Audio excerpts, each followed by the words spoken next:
Yo, yo, yo, yo, yo, yo, yo, yo, yo. What is going on, fam?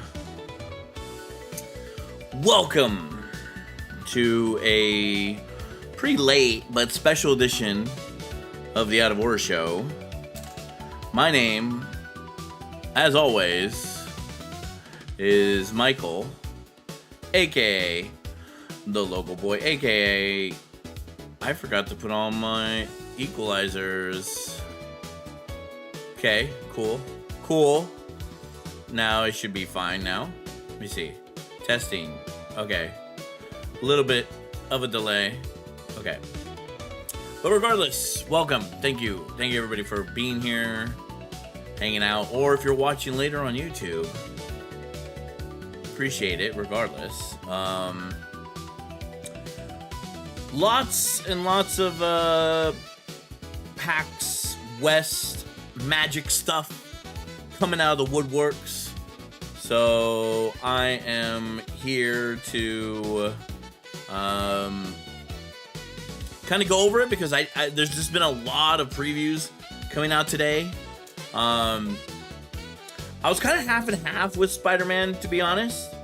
But they just released, or they just previewed a card today that has gotten me a little excited. So, yeah, I'm looking forward to that. And what else? Yeah, I'm just looking forward to seeing what stuff I can build. There's been a lot of other like I know this isn't a full set, by the way. Oh, wait. What's up? I'm gonna just do this real quick. Hi, welcome. I don't know why my green screen's acting out weird. This is on my Mac. Maybe I need to, like, filters? No, can't close. Let me see. Filters. Chroma key. What do I need to do? Whatever. I'm gonna leave it like that. I'm just gonna leave it like that. Welcome. So yeah, lots of news coming out from PAX West, and then obviously today was also a weekly MTG preview. So we're gonna watch both of those. I think, let's see, one video is an hour and then is 20, so hour 30, and then we'll go over.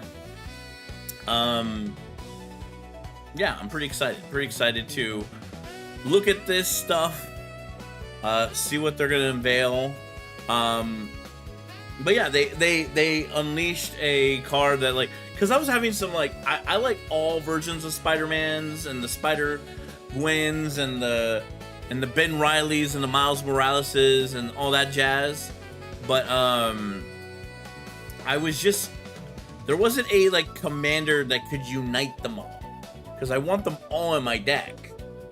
But now there is a Spider-Man that can unite them all, and I can play all the Spider-Mans in a deck.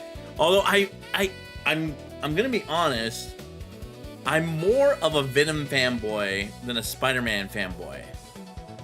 But, like, the last couple years, they've really turned Venom into this, like, weird cosmic entity, like the King in Black and all that stuff. I'm gonna be real, I'm not a fan. Like, I just wanted it to keep it like these alien symbiotes, and, like, they didn't need to really, like, give it an origin story and tie it to, like, this cosmic god and stuff. It's just like, it's like they just like everything, they just want to complicate stuff.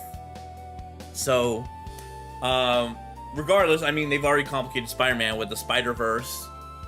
Like, I remember, like, God, like 12 years ago, when Donald Glover posted that Photoshop of him in the Spider-Man outfit, and that set off the whole debate on whether or not Spider-Man could be black. And I mean, that seems so foolish now, but, like, it created this sort of, like, not like a what if, but it was like there's something that like I really like about the Into the Spider-Verse movies, where like even like probably was his last line to ever be recorded. I'm not sure 100%, but Stan Lee says anyone can be Spider-Man once they put on the mask.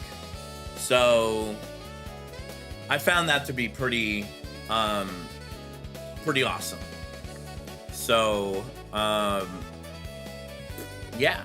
So let's, without further ado, let's let me pause this real quick. I found this like cool. I'm a little torn because I found this really cool city pop like artist that like did some mixtures with like the X-Men and Street Fighter soundtrack, but clearly, as you can see, it's not okay.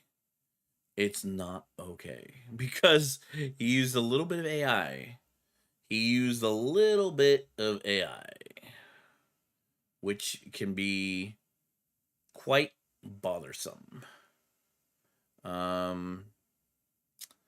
So let's see here. Okay, so let's go back to OBS.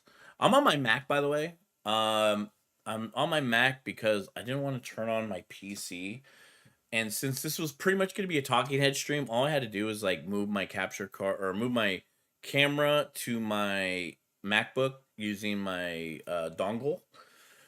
And really just, it can pretty much do both. Although the only thing I'm worried about is like I'm getting like some drop in signal, which I probably should, just because it's Wi-Fi. That's the only thing I'm like worried about, is that because I'm on Wi-Fi, the bit rate can be a little bit dicey. I could have done. Yeah, I should do that. I do have an Ethernet dongle, but I would have to like move that over, extend a little bit. We'll see. We'll see how Wi-Fi holds up for right now. We'll see how Wi-Fi holds up. Because excuse me. Because when I turn on my PC, my whole room jumps 10 degrees.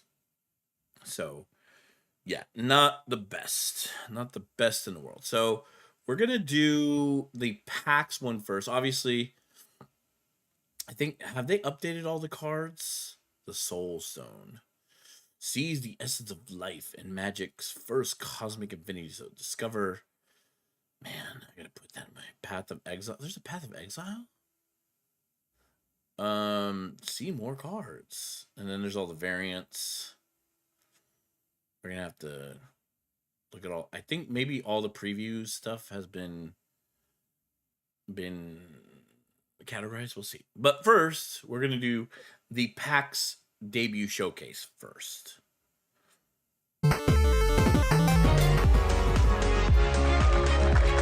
Welcome, PAX West. Oh, what a fantastic crowd already. I am so excited. I am bursting with excitement to be here today, hosting the debut panel for Magic the Gathering's next set, Marvel Spider-Man. Let's hear it. Who here in the audience is a Spider-Man fan? All right, I want to get a sense of the mix here. Who here is a Magic the Gathering fan? There we go. And who likes both? Who likes both? That's me too. I'm your host, Blake Rasmussen, and this is a dream for me because my first love when I was 13 was Magic the Gathering. But my second love, not too long after that, was comic books. I was working in a bookstore and I discovered comic books. I could read an entire one during my break and then move on and come back and pick up the next issue the next time it came around. But what really cemented me as a comic book fan was Spider-Man. To be more specific, Ultimate Spider-Man. Ultimate? Run, yep. So the original Ultimate Universe, I got hooked when, like 20-plus year spoiler alert, when they actually killed Ultimate Peter Parker and brought on Miles Morales. Miles Morales is still one of my favorite comic book moments of all times is when he saved the multiverse with a hamburger to the Molecule Man. Oh man, that was such a great, absolute peak. That is peak. Now That is that I'm a little actual older peak. and a dad, I have cosplayed as Peter B. Parker. I am currently reading the new run of Ultimate Spider-Man. Issue 20 just came out this week. If you haven't checked it out, check it out. Fantastic rendition. But that really is the magic of Spider-Man.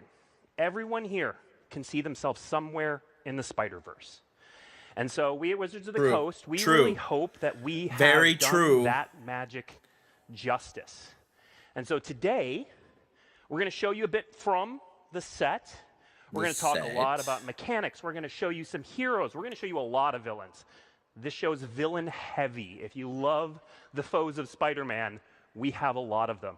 We're going to show you art. We're going to show you like really cool characteristics of Spider-Man's New York, all of that stuff. And we hope Spider-Man's New York. But to do that, I have some friends of mine from Wizards of the Coast who are going to come out here. Now, if you've seen us do a panel before, we're going to do it a little bit different. Normally, we bring everyone out here and everybody kind of talks through their thing, but we're going to be coming and going. People are going to come on, they're going to go off. Some will even come back on. But we're going to talk through all of the amazing highlights of this set as we kick off preview season. So, to do that, let's start with someone pretty familiar to all of you Magic fans out here. Let's bring out head designer Mark Rosewater. Okay, so real quick, I want to kind of emphasize something that like I've been watching a lot of like Magic content creator stuff, and like one of the major things is that there's like release fatigue, right? I don't even think we're that far away from the the Edge of Eternity like release, and it's just like come and gone. And like, I mean, Final Fantasy is still, even though that's farther away, I mean, people are still desiring opening up like collector booster packs. Those are still going for $1,200. Like, it's kind of crazy, to be real. Like, and then like, forget about fucking Tarkir. Like Dragonstorm what? Like, it's like, why even bother? Like, there's just been like this, and then now they're already preview Avatar stuff, and that's like kind of crazy too, where they're just like, okay, now like what like they need to either slow down a little bit, or they need to figure out like what is going on. Like, I guess they just have, because like half of it is now Universes Beyond and half of it is original like IP. It's just like they gotta like space it out a little bit, because there's so many people are like so burnt out. And like for me, I'm just gonna buy singles. I'm gonna like just look at all the cards. I'm probably gonna buy a ton of like how I did my Assassin's Creed deck. I'm just gonna buy like the standout assassins and like get all the variants of the cards I can use. And now that like I found a commander that can have all the Spider-Mans in it, I'm just gonna do that. I'm making a Spider-Man deck. Like, there's no real like combo or victory. It's just like Spider-Mans that cascade off of other spiders, because like it's like, oh, spiders come in, they do this, or the spiders do this when they come in, and just use a bunch of Spider-Man cards to make a Spider-Man deck. And just kind of filter in, you know, the like filter cards, like what I call them, like the Modern Horizons, the Foundations, of like, oh, this is a cool ass ability, or this is a cool land, I should probably put that in inside the Spider-Man deck, even though there is no like out of the 99, right? I'm just gonna have to do it that way. So I wonder, is there an Ultra Pro? Are they doing Ultra Pro line of Spider-Man stuff? I doubt it, right? Let me see. Because they didn't Ultra Pro Spider-Man? Is there product listing? Not much information. Search results. Yeah, there's a bunch. Oh yeah, there is. So there's a bunch of coming soon. Ultra Pro 105, Blue Creature. Like, yeah, there's just like a bunch of, but they're not even out yet. I wonder why they haven't. I believe Hasbro holds the rights to any Spider-Man toy and adjacent, so probably getting Ultra Pro to go ahead. was just looking at it. Land cycle, cycles of lands on playmats and sleeves. Double-sided cycles of creatures and playmats being double-sided cards means there are different arts for the same card. So we'll have to see. I do have to buy. I finally can. Whatchamacallit? I was looking for a. So I have like, it's not here because I don't want to dig it out right now. But I do have like a spider or a. When I made my Fallout decks, or my I have two Fallout decks. I have the Kaiser Precon and then I have the Mothman Precon. But with the Mothman Precon, I like tweaked it a little bit. I took some cards out and put some cards in that were still Fallout, but still I kind of tweaked it somewhat. But it's like really just both those cards are pretty, or both those decks are pretty strong without having to add anything. All I did was just add like, some of the stuff that were like really cool, that were like reprints and like a Soul Ring, the Fallout Soul Ring and the Arcane Signet and all that stuff. So yeah. But anyways, the thing is I didn't have a case for my Kaiser deck. So now they have like a Fallout, like I have like the power armor, but like I don't have like my Kaiser deck doesn't really run off like a power armor, but it's still Fallout. So I'm probably just going to buy that and just like use that as the case.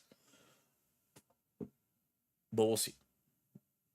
Let's go ahead and play.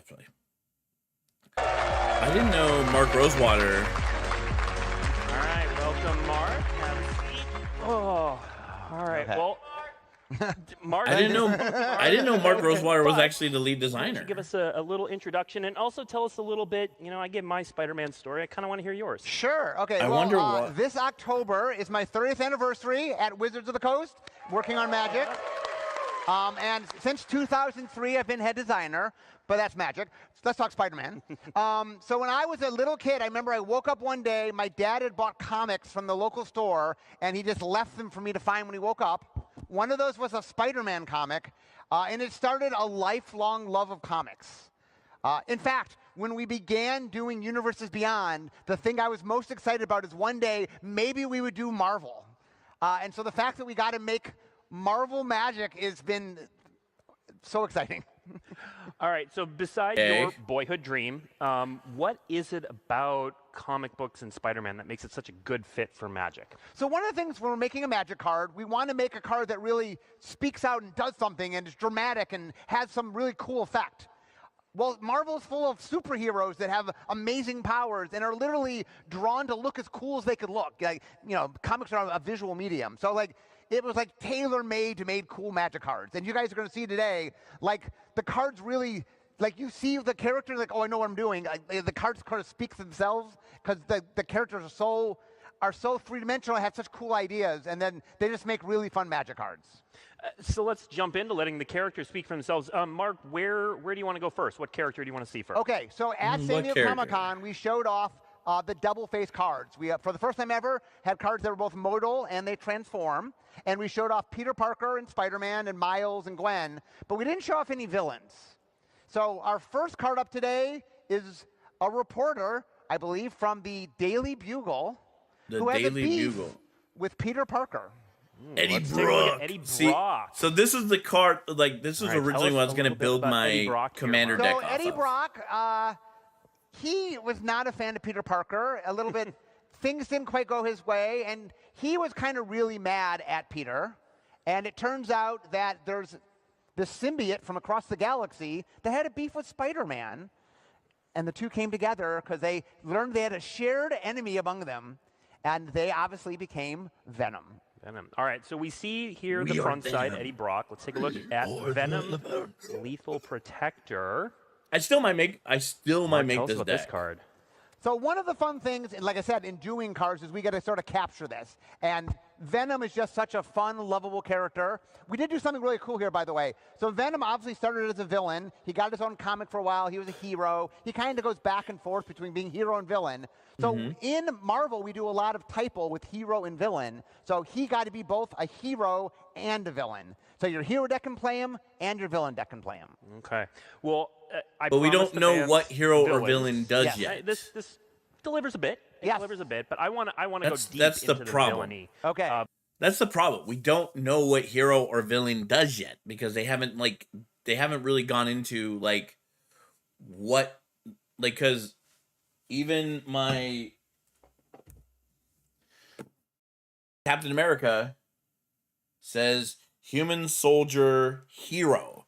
They haven't defined what hero does. They haven't done a hero like tag that like affects heroes. I mean, you could choose hero, but there's no mechanic for it yet. The Spider-Verse. So let's behold the Sinister Six next. The Sinister Six. The whack. Okay, so in the very first annual of Spider-Man, they were trying to come up with what is cooler than Spider-Man fighting a supervillain, and the answer was 6 supervillains. I love that they jumped right to 6. Right to 6. And so the Sinister Six has been, a lot of different people have been in the Sinister Six. You'll see in the art, this is the original Sinister Six that appeared in that first Spider-Man annual. And what better, it's a card that actually references 6 creatures. It reanimates 6 different creatures. This is in my teaser for those that read my teaser on Spider-Man. So anyway, this is make a deck with a lot of villains, put them in your graveyard, and then bring them back. And we're going to show you those villains. So we're not just throwing this art up here so that you can imagine what playing with these 6 are going to be like. We're going to show you each of these villains. 7 Now, we are for going to start 6. with one you might have already seen because we previously revealed it, but he's also the leader of the original. The leader of the original. But like, so let's see Dr. Octopus. Okay, so there's like, where's the one that like brings all creatures from all graveyards back? Isn't that just better? Isn't that just a better card? Card that, or hold on, let's see. Magic card that brings back all creatures from all graveyards.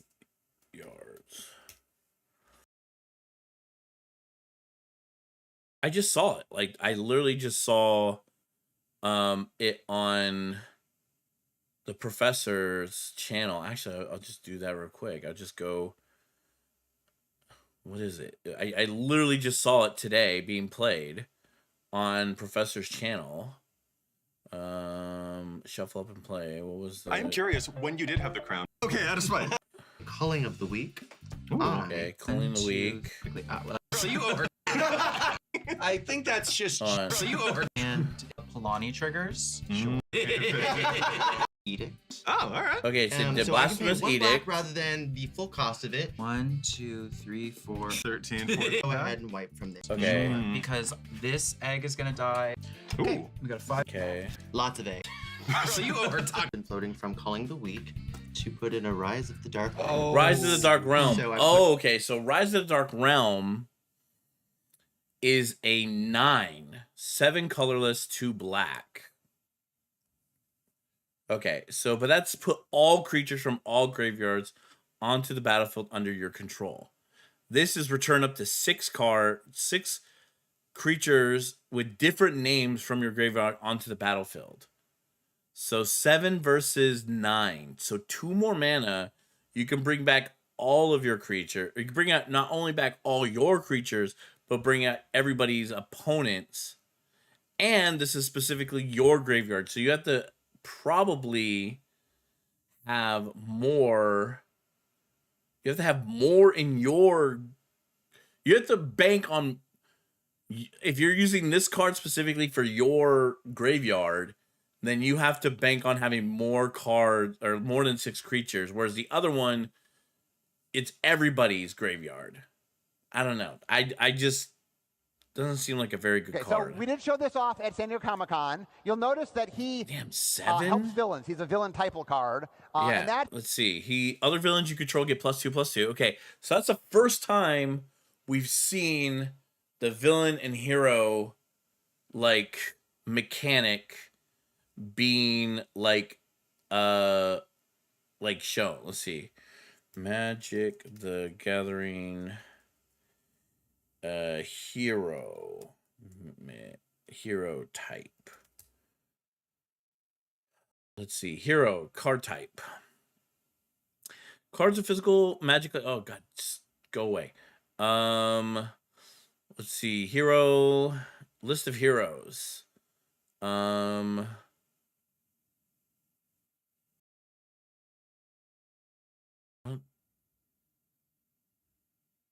see. Theros. Players gain hero cards pre-release. Vanguard during Unix equipment feature hero equipment during pre-release. Give access to enhancement stickers. Godslayer, Spear of the General. Why am I getting all these? Okay, the Protector. Oh, this is a hero card. Not card type, hero. Heroes, arch enemies, creature type.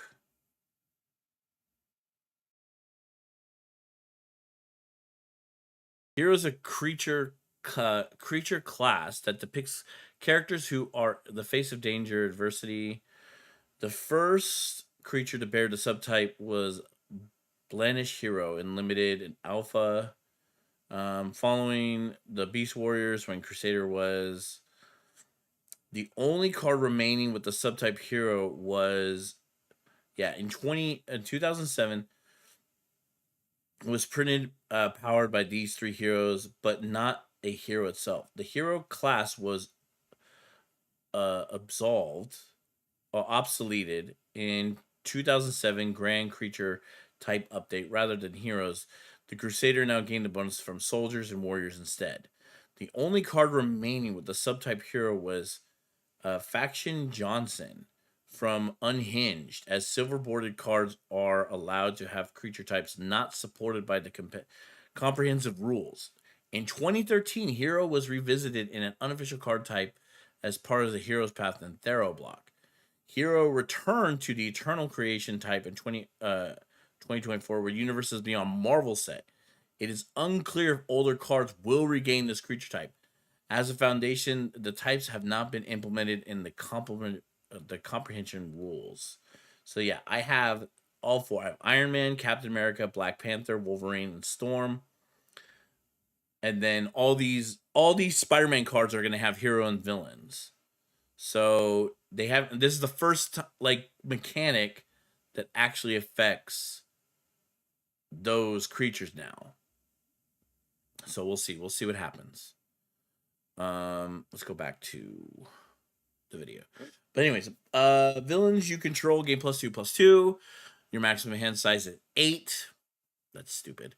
At the beginning of your end step, if you have fewer than 8 cards in your hand, draw cards equal to the difference. Okay, that's not bad. It's not bad, but it's not great either. That's because he is the leader. He put together the original Sinister Six. Master Planner. Doc, I mean, how can you not do Doc Ock? Doc Ock is such a fun villain. He has a little 8 theme in his card. And obviously, since he controls villains, you want other villains for your deck. Yeah, let's see, Vulture Scheming Scavenger. Okay, so this is Adrian Toombs, who is an inventor. He invented himself a pair of wings, started robbing people and robbing banks. When Vulture attacks other villains you control, gain fine until the end of turn. Okay. We'll point out, you notice he is hybrid. So we're going to introduce, there's a new draft we're going to talk about a little bit later. And in order to help facilitate that, there's more hybrid in the set. And so you'll see a bunch of hybrid cards today, and that really helps sort of Human Artificer villain. Work better. So this is a good example of some of the hybrid stuff you'll be seeing. All right, next up we have one of my favorite villains. We're going to see my favorite villain later in this presentation, but one of my favorite villains in this one, Mysterio, Master of Illusion. Oh yes. So Mysterio, basically his shtick is he makes illusions, and Spider-Man never knows what's real and what's not. Mysterio so enters, create a 3/3 where blue he villain. literally makes illusions. And he's a villain. So that, like I said, For a lot each of the non-villain design, it's you not control, hard. It's exile like, those tokens if and Mysterio they leaves really the sort of battlefield. they lend themselves to cool designs. Yeah, and I love that this one it scales again with the Win number of villains back. you have for your villain deck. Yeah, you'll notice also a dramatic as well, entrance. the Vulture also had some villain typos. So the villains all work together. Yep. Yes. All right, let's see our next villain. We've got Sandman with one of the greatest creature type lines we've had in a while, Shifting Scoundrel. Yes, good old Flint Marko. So he had an accident. He got turned into living sand. He can turn himself into any elemental shape villain. He can think up. And Sand you'll is notice, equal right, he has a to sand the number of creature land type. you So control. in Legends, back in 1994, there was a card that made sand warrior tokens. And we've had sand on a couple tokens, but we've never actually had it on a card before. But Sandman, how can you not make Sandman cannot be blocked by sand? creatures for the with very first power time, 2 or less. we had a sand. This is Sand another elemental villain. Yeah, this is another card I teased in my teaser that people figured out. So. All right, Return 4 of the this 6 card down. and target Let's take a land look from at your number graveyard to the 5, battlefield Electro tapped. Assaulting Battery. Okay, so Electro harnesses the power of electricity. A shocking villain, if you will. And we did a lot of fun stuff. He has this neat thing where he doesn't lose red mana. Lose trying to unspent represent mana for electricity. steps. So he's a very and fun the card to phase play. until phase ends. All right, and then my you favorite cast into card story, of this add one. bunch, Oh my God. Craven the Hunter. Okay, so Oh my Craven was a God. hunter. This bunch. Hold on. That's bust. Like, this card is going to be... I think I saw it on Twitter that... So right now, Vivi, who's the number one, or like pretty much the biggest meta of the current standard format.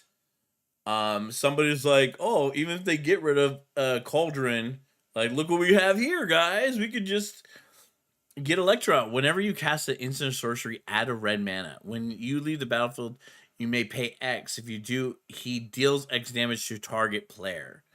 Like, that's insane, bro. That's like so crazy to think how many instances of sorceries.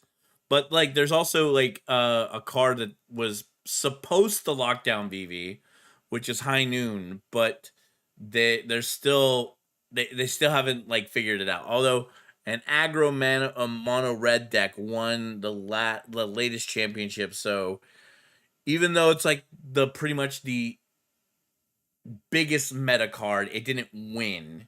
But that's because like it's just probably went down to like not like luck, because I don't think when you're playing at that high of a tier it's luck. I just think that it just comes down to like the skill level and the skill rating at that point.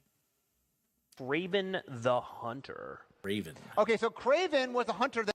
Let's see. Trample. Whenever a creature an opponent controls with a greatest power among creatures that player controls die, draw a card and then put a +1/+1 counter on Craven. Whenever a creature an opponent controls with the greatest power among creatures that player controls dies, draw a card and then put a +1/+1. Okay, so if he attack, or if you somehow get rid of a stronger creature that your opponent controls, if it dies, then you put a +1/+1 counter and on Craven and draw a card. I get it. It was so good. I get he the grew hunt. bored of hunting, and he goes, "I need to hunt more exciting things." Human warrior. And what is villain. the hardest thing to hunt? The most dangerous animal? Man. And so he starts hunting Spider-Man. And you'll see on his card, like, he cares about how big the creature is. That really fits in the essence of who Craven is as a character. I have Only found the biggest honor game for not in Craven the Hunter. not in the Now, we're not civilized, quite- but in the we've gone primal. through the 6, but we're not quite done with the Sinister 6 because we also wanted to show off a promo card of Behold the Sinister 6. You can see it here. This is a promo version. Mark, why don't you tell the audience how they get this card? There's 2 ways to get it. Okay.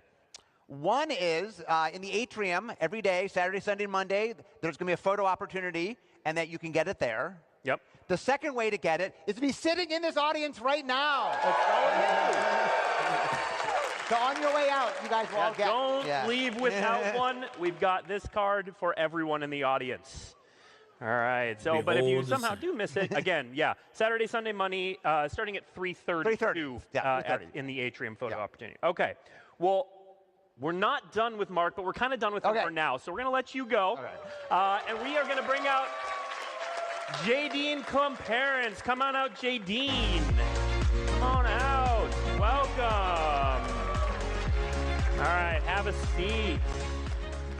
Spider-Man. All right, so Jay Dean, tell us about yourself. Tell us about what Spider-Man means to you, all that jazz. Yeah, I am Jay Dean Clomparents. I am the play design lead for Magic, which means I work on cards in like the last 6 months or so, working on the balance and the final numbers.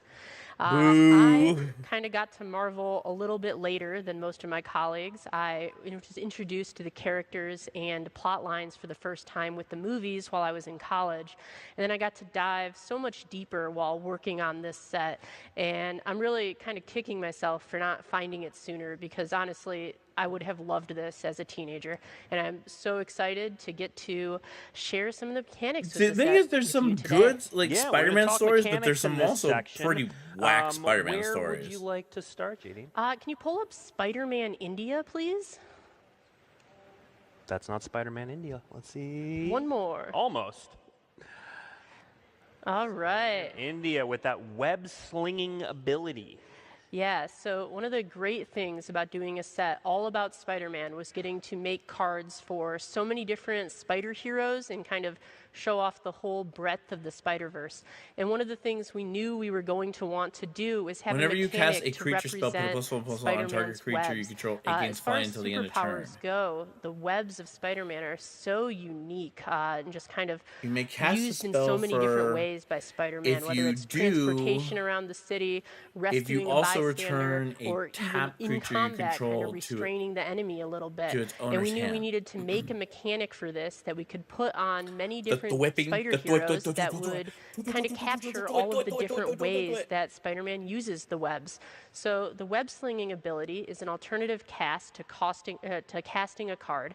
It has a different mana cost, almost always cheaper, and you can use that ability and cast it for that cost if you also return a tapped creature you control to your hand. So you're getting it down early, representing some of that mobility of the webs, and at the same time, you're picking up a creature of yours, using the webs to transport it back to your hand, where maybe it'll be a little bit safer, and then you'll be able to reuse it, get any enters abilities it's have, or the set is chock full of different ways to benefit from having more creatures to play. If you take a look at the second line on Spider-Man India, you can see such Hold an on.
Okay, I'm back. Sorry about that.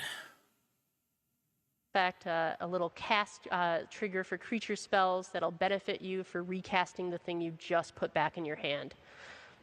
All right, for our next mechanic, I want to go into the costume closet. Let's pull up the next card. Yeah, actual so costume closet here is featuring the modified mechanic. Modified is a returning mechanic. We've used it before. Creatures you control that are equipped, enchanted, or have a counter on them are considered modified. And we have cards in the set that benefit you for having You need that creatures. battle pass? It Shut up. represents You already all the said you different maxed it out. ways, in the world of Spider-Man to kind of get a boost from having the right gear or to have some I gotta read this because I'm a little... Okay, this artifact enters with 2+1/+1 counters on it. You may tap and move a 1+1 counter from this artifact onto target creature you control. Activate only as a sorcery. Yeah, I know, but you already have a battle pass and you already maxed it out. So bite me. Whenever a modified creature you controlled leaves the battlefield, put a +1/+1 on this artifact. Huh. That's a weird ass fucking. So it comes in with 2 +1/+1 counters. You tap it. Shut the fuck up before I time you out. Whenever move a +1/+1 counter from this artifact on, and you can only do it in sorcery speeds. And then whenever a modified creature you controlled leaves the battlefield, put a +1/+1 counter on this artifact. Auras, equipments you control, and counters are modifications. Okay, so anything that has a counter on it, if it leaves the battlefield, you put it back into the. I guess the whole idea is that it is like the closet. So counters are put on this thing. It's complicated. It's not even really that good. That's the problem. It's not a good card. Analogy aiding you. It's complicated. I really love the costume closet here. It's such a Although great depiction it of does, all of the different suits. The only thing I can say that this is good for is that, like, if you put +1/+1 counters on, let's say, tokens, and then the tokens die, or it just collects all the tokens that you, or it collects all the counters that you normally would collect.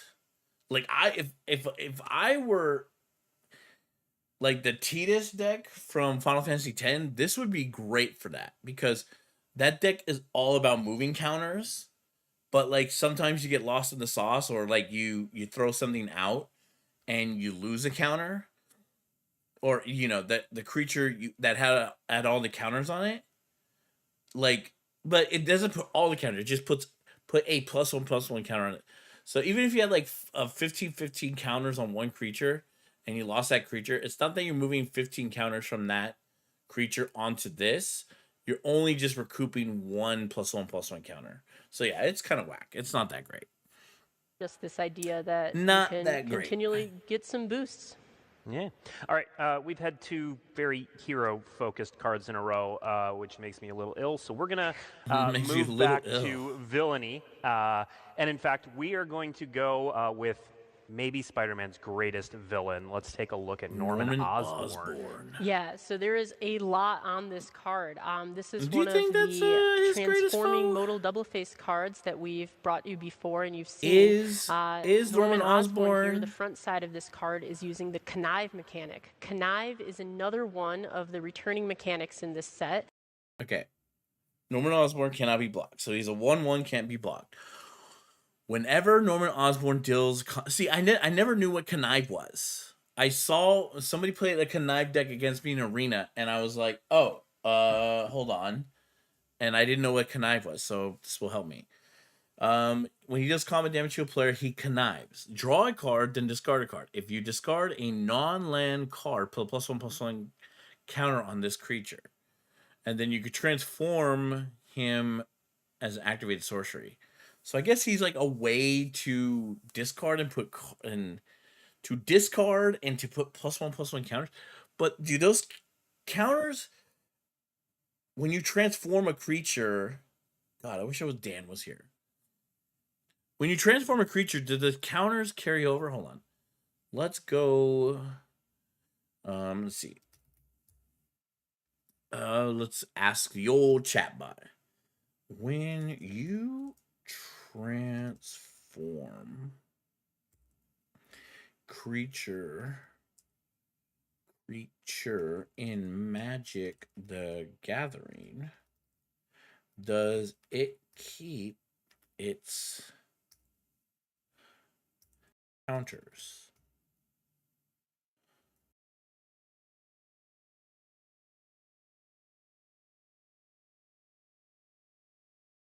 Survey says, come on, ChatGPT, don't be doing this to me. Or did my internet go out? Did my internet go out? Can somebody in chat, somebody in YouTube chat, somebody in Twitch chat, can somebody tell me? Because ChatGPT is like kind of having a brain fart. Come on, man. Answer? Oh my god.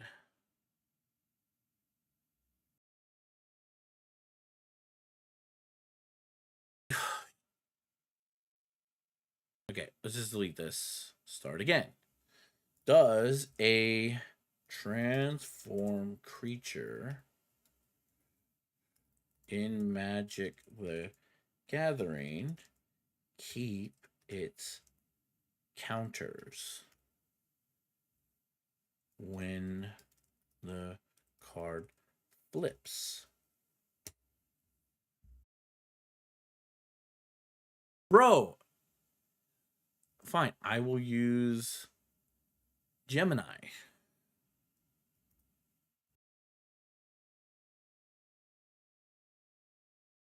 Somebody give me an answer. Yes. A transforming creature in Magic the Gathering keeps its counter when it flips. The key rule is that the transforming creature does not leave the battlefield. It is still the same permanent, just with the different characteristics.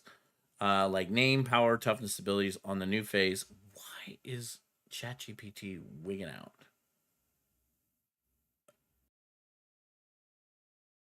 Try again.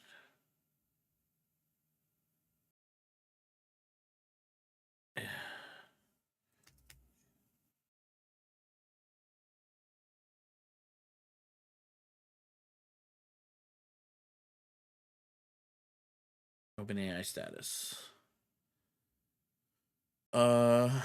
As of right now, there's no incidents, but there was increased login errors. Uptime, no incidents. No incidents. Then why isn't my freaking ChatGPT working?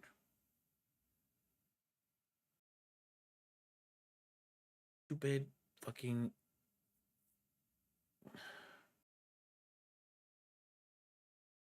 Okay, got that. Got the answer. Got the answer I was looking for. All right. It is representing the plotting behind the scenes nature of villainy in the Spider-Man world. So, you know, so if it leaves the battlefield, it loses civilian stuff. The villain are out in the scene planning, and you as the player will get to plot some too when you're using these villain cards. The connive mechanic allows you, and the creature that's performing the action, you draw a card, then discard a card. If you discard a non-land card this way, you'll put a +1/+1 counter on the creature. So you as the player are going to sculpt your hand, get your plans in motion and ready for next, and at the same time, the creatures that are conniving are going to find themselves a little bit stronger as things go on. Well, and before we see the backside of this card, which I guarantee you can guess what the name of it is. This isn't the art section, but I have to point out, I love this art. I love seeing the Green Goblin in Norman Osborn's reflection there as another aspect of his personality. And of course, it signals what the backside looks like. So let's take a look at Green Goblin. Goblin. Here is the Green Goblin. The time Goblin for hero planning villain. is over. It is now time for chaos in the city, represented with the mayhem mechanic. So when the villains are out wrecking havoc on the city, we're representing that form of villainy with the mayhem mechanic, which is new for the Spider-Man set. From your graveyard costs it 2 is less. another alternative way to play a card. Cards with the mayhem ability, while they are each non-land card in your graveyard has mayhem. Mayhem cost is equal to its mana cost. You may cast a card from your graveyard for its mayhem cost if you discard it this turn. Timing rules still apply. in your graveyard. If you discarded them this turn, you may cast them for their mayhem cost. So Green Goblin here is granting the mayhem ability to all the cards in your graveyard. Other cards in the set just have the mayhem ability themselves, and those will often have a lower mana cost on the mayhem ability than the actual pretty sick. cost to cast the card. So Green Goblin and Norman Osborn here is a really complete package. You can play the Norman Osborn half, get in a few times, connive, and then eventually you'll find a card you discarded that you actually want to cast, and after you attack that turn, you can transform to the Green Goblin, give that card you just discarded the Mayhem ability, and put it back into play. So just a very cool, was really awesome to see us find a way to tie both of the villain mechanics together on this card, and the whole package turned out awesome. Well, yeah, I love the story it tells. It's Norman Osborn schemes and connives on cool. one side, and then the Green Goblin takes advantage of the mayhem. I think that's going to require a lot of absolutely perfect. I love it. Brain power. All right, those are the mechanics we're talking about now, which means, Jadine, I'm going to swap you for Corey. Let's bring out Corey Bowen, everyone. Come on out, Corey. All right, welcome. Thank you. All right, Corey, you know the drill by now. Tell us a bit about yourself and your love of Spider-Man. Great. Well, thanks for having me, Blake. I'm Corey Bowen. I'm the lead set designer on Magic the Gathering Marvel Spider-Man, and I'm so excited to be here. As for Spider-Man, my experience, I was only like 6 years old when the first Tobey Maguire Spider-Man movie came out. Which is how Corey makes me feel old. Oh, no. Dang it. Why do you make me feel old, too? With those Spider-Man movies, all of the Spider-Man movies really shaped what I love about superheroes. And even when I was young, I remember going to Free Comic Book Day and walking back home with 3 different Spider-Man comics from different Spider-Man runs. Very, very cool. Yeah. So, Corey, you're here because we're going to talk about a new draft format being introduced with this set called draft Pick format. 2 Draft. So give us the overview. Right, so Pick 2 Draft is a brand new way that we have to draft. We announced it earlier this year. It's got two main differences from a normal, typical draft. The first difference is that you're picking 2 cards every pick. This makes it faster, more fluid, a little bit more speedy and casual. The second difference is you get to only draft with 4 players instead of 8. So it's so much more accessible, so much easier to get a pot of 4 people together rather than a pot of 8 people together. And for Spider-Man, this is a set that's designed and optimized specifically to make that draft environment work with all of its little idiosyncrasies. Okay, so like we all have yelled, 7 in the queue before. That's now 3 in the queue. Little easier to get going. Easier. But let's talk about what that means for the archetypes. You said there's 5 archetypes. Let's go through each of them. I would like to start with green-white, please. Sure. Well, green-white is an archetype where you're going to find all of your spider heroes within the Spider-Man universe. This is where the web-slinging mechanic really comes into play. This deck is all when about this creature leaves the using battlefield, web-slinging, create a food. and you can play this deck so many different ways. City Pigeon. You can tempo out certain powerful spider heroes. Whack. You can collect a bunch of spider heroes and play some cards that buff up all of your spiders. Or you can even assemble a strange combo deck that exists within this set where you're constantly getting value out of flipping your creatures back and forth from the battlefield in your hand. And here we have City Pigeon. I was going to say, you were talking like there wasn't a City Pigeon up on the screen. Yes. That we all needed to discuss. I mean, I said we have to show City Pigeon. We have to show City Pigeon. Like, this is a good example. Like, Spider-Man has a setting, right? You see him in all these spider stories in New York very often, and we wanted to bring the tone of the set and bring it to a New York City setting with a whimsical tone with something like City Pigeon. I stand by that this card is one of the best commons in the set because it's so powerful as a pigeon. I mean, really, it's just a good enabler for web slinging. You can attack with this evasive creature. It gets tapped very easily, and very early on, you have something great to web sling back into your hand, and it makes a hot dog on the way out, which is perfect. A hot dog on the way out. All right. We're not showing the food token today. We'll get to those. A hot dog. God, we got to give the people what we want. All right. A hot dog. Next up, though, we are going to talk about the white-blue archetype. What's going on with white-blue? Right. So white-blue, it uses the modified mechanic. Penny Parker. Again, a returning mechanic. Let's see. Vigilance. When a spider enters, put a +1/+1 counter on target creature. Whenever a modified creature you control deals combat damage to a player, draw a card. Okay. And then equip creature. See, this is kind of cool. I was thinking about doing this, like, so I can put Venom in. Venom is a hero, but he's not a spider. Oh no, a spider hero. Okay, that's why I was thinking, because Venom is a villain. He is a symbiote hero villain. Which is weird because he's not human. I guess he is human when he's on his. Actually, let's go back. What's the symbiote hero villain. He is a human hero villain. Okay, so I went a little too far. So equipped creature gets +2/+2 and is a spider hero in addition to its other types and is 3. Nothing beats the classic look. Strong in this archetype as well. You gotta put everything on your city pigeon and just start defeating opponents. Absolutely.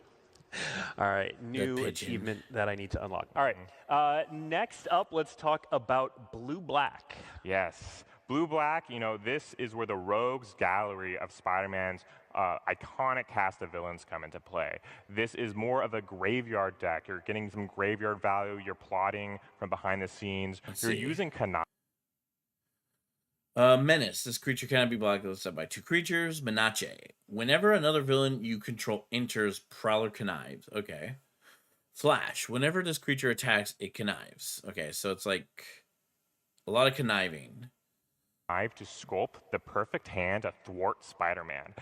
There's also a lot of villain matters in this archetype as well. You can see on this Prowler here, and when a villain enters, Prowler gets to connive. These cards work really well with some of the Mayhem cards you'll find in this set as well, because I was about to say and Mayhem just naturally Connive and work well Mayhem, together. right? And Connive, you get to put counters on creatures to, you know, benefit And your then you can modifier play scores them with as its well. So Mayhem everything cost. works really well together, and that was a really important part about getting the pick 2 draft format to be very smooth. Yep. All right, next, let's go to red-green. Right, so every Magic set needs a place to put its big stuff. Oh my god. And here we have Rhino as a huge 7-drop, and we have... All right, what does Rhino do? Human villain. Not a Rhino type. That's sad. Okay. Vigilance, Trample, Haste. Whenever Rhino attacks, if you casted a spell with mana 4 or greater this turn, draw a card. Okay. And then Spidey Rex, Daring Dino. Why?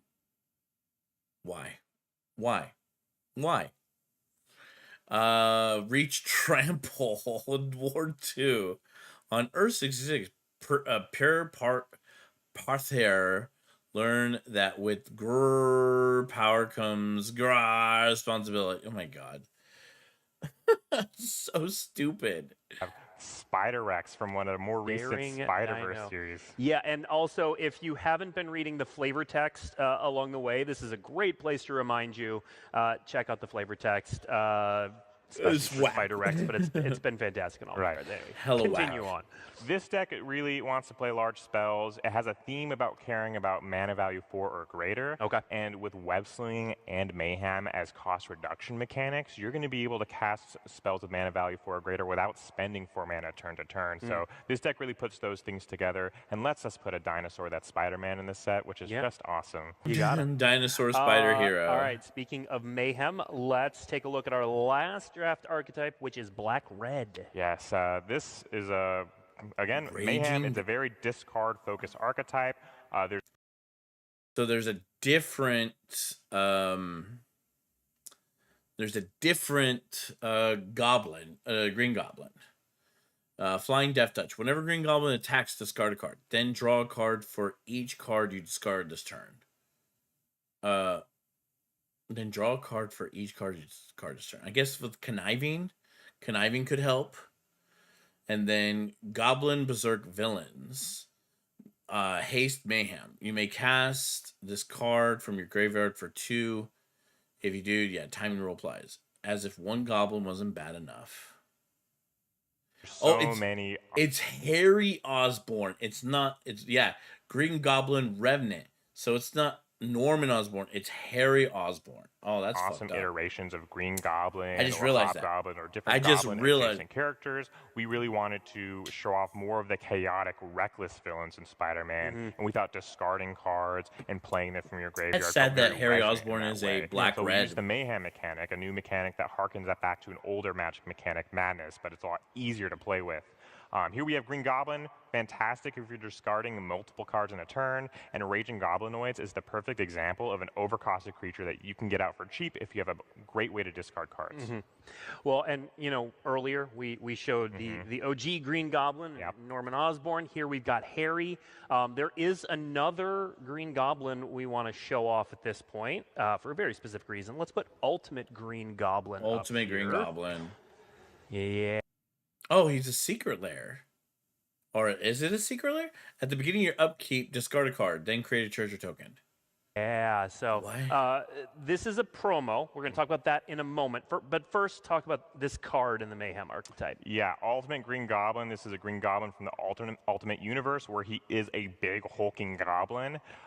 This is one of our favorite Mayhem cards in this set. It's a very powerful Mayhem card. It's also a hybrid rare, which will be in this set as well. We're kind of using hybrid at all rarities to really help that pick 2 draft format. But this card's great. It's an overcosted creature. It lets you discard a card every turn to make a treasure, but this also lets you achieve your Mayhem turn per turn. And if you already have a Mayhem engine, you could cast this for Mayhem and get some card advantage. So we've had a lot of fun playing this card, and we hope everyone else is going to too. Yeah. And we're going to show the main set version of this one later, but this promo specifically is going to be available at an event called Magic Presents Friendly Neighborhood Draft. So that's going to be taking place at your local WPN stores September 26th through November 13th, so check with them when they're running it. It's going to be the first official opportunity to play the Pick 2 draft format in stores. All you have to do to get this card is go undefeated at one of those events. That's all. Go undefeated. Lose ever. Pick the pigeon. You do pick the pigeon.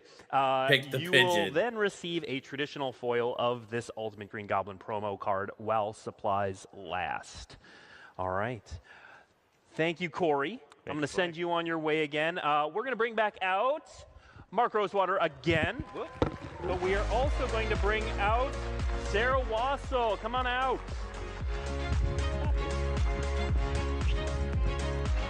All right.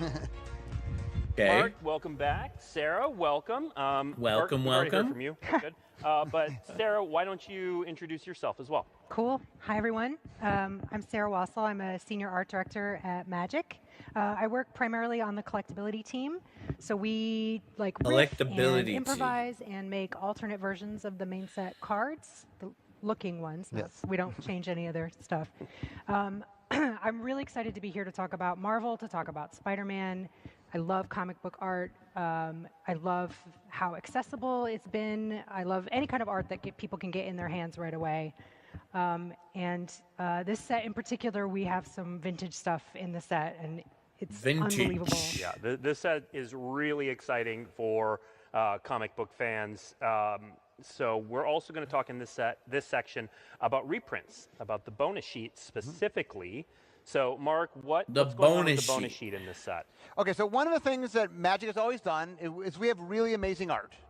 From the very beginning, we've really valued being the forefront of amazing art. But one of the things about partnering with people is Marvel is also known for having really amazing art. And so how could we get the amazing Marvel art that people love onto Magic cards? And so the idea is we have a bonus sheet where we took famous reprints and put Marvel art on them, original Marvel art. When I say original, I mean from the comics. Yeah. So we have 7 cards we're going to show you in this section. They're all reprints, all in the bonus sheet, all with this fantastic art. We're going to play a little game. a little game here. We're going to put up the art first. Sarah's going to talk a little bit about it, and then I want to hear some guesses for what card you think it is. So let's put our first image up on the screen. Sarah, tell us about this. So this is a big deal. This is the first time that Spider-Man showed up as a character in comic books. This was Amazing Fantasy number 15 in 1962.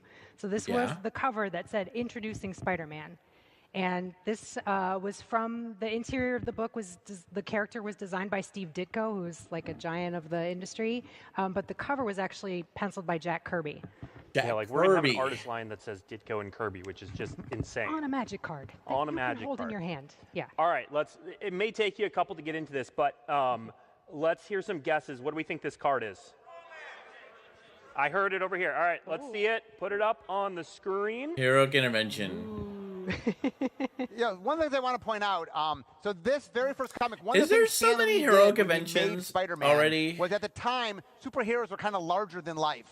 And the idea was making a superhero that was like an everyday guy. Like he had trouble paying the rent or getting dates. Like Isn't there already that enough really, another at the enough time was kind of heroic controversial, but interventions? it was a huge hit. And the idea of making like relatable superheroes, this was the real start of that. Yeah. Yeah. Next up, let's put our next piece of art up on the screen. Okay, I hope you can guess this. This Path is one of of my Exile. favorite pairings with the card title. It's emotionally very devastating.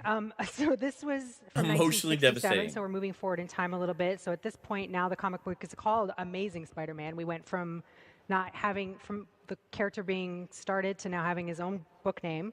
And at this point he's being drawn by John Romita Sr., who was the second in line of Spider-Man artists. One of the cool things about Romita Sr. is that he had kind of a background in romance comics. So he was really good in particular at making the female characters in the Spider-Man universe really like attractive and stylish and beautiful and compelling. So he really like amped up that part of the story a lot. Thank you. All right, let's hear some guesses for this one. I heard it. You heard it? I heard it. Okay, let's throw up Path to Exile. Yeah. Poor Spidey. Yeah, so this is from a run called Spider-Man No More, where Peter Parker, it gets to him. There's so much, like, it's so hard being Spider-Man that he walks away from being Spider-Man. To exile, I guess. It's a path to exile. So. All right, Path I'm gonna. to This next Exile. one, I'm gonna be really impressed if anyone guesses it. It's fantastic, but it's less. It's a little bit more obscure than Path to Exile. Yeah. Let's hear from this one. Okay, so this is going to be a tough one. You're right. Yeah. But this is from Amazing Spider-Man number 55 in 1967. That's John Romita Sr. again. I, in particular, have always loved Doc Ock's original haircut.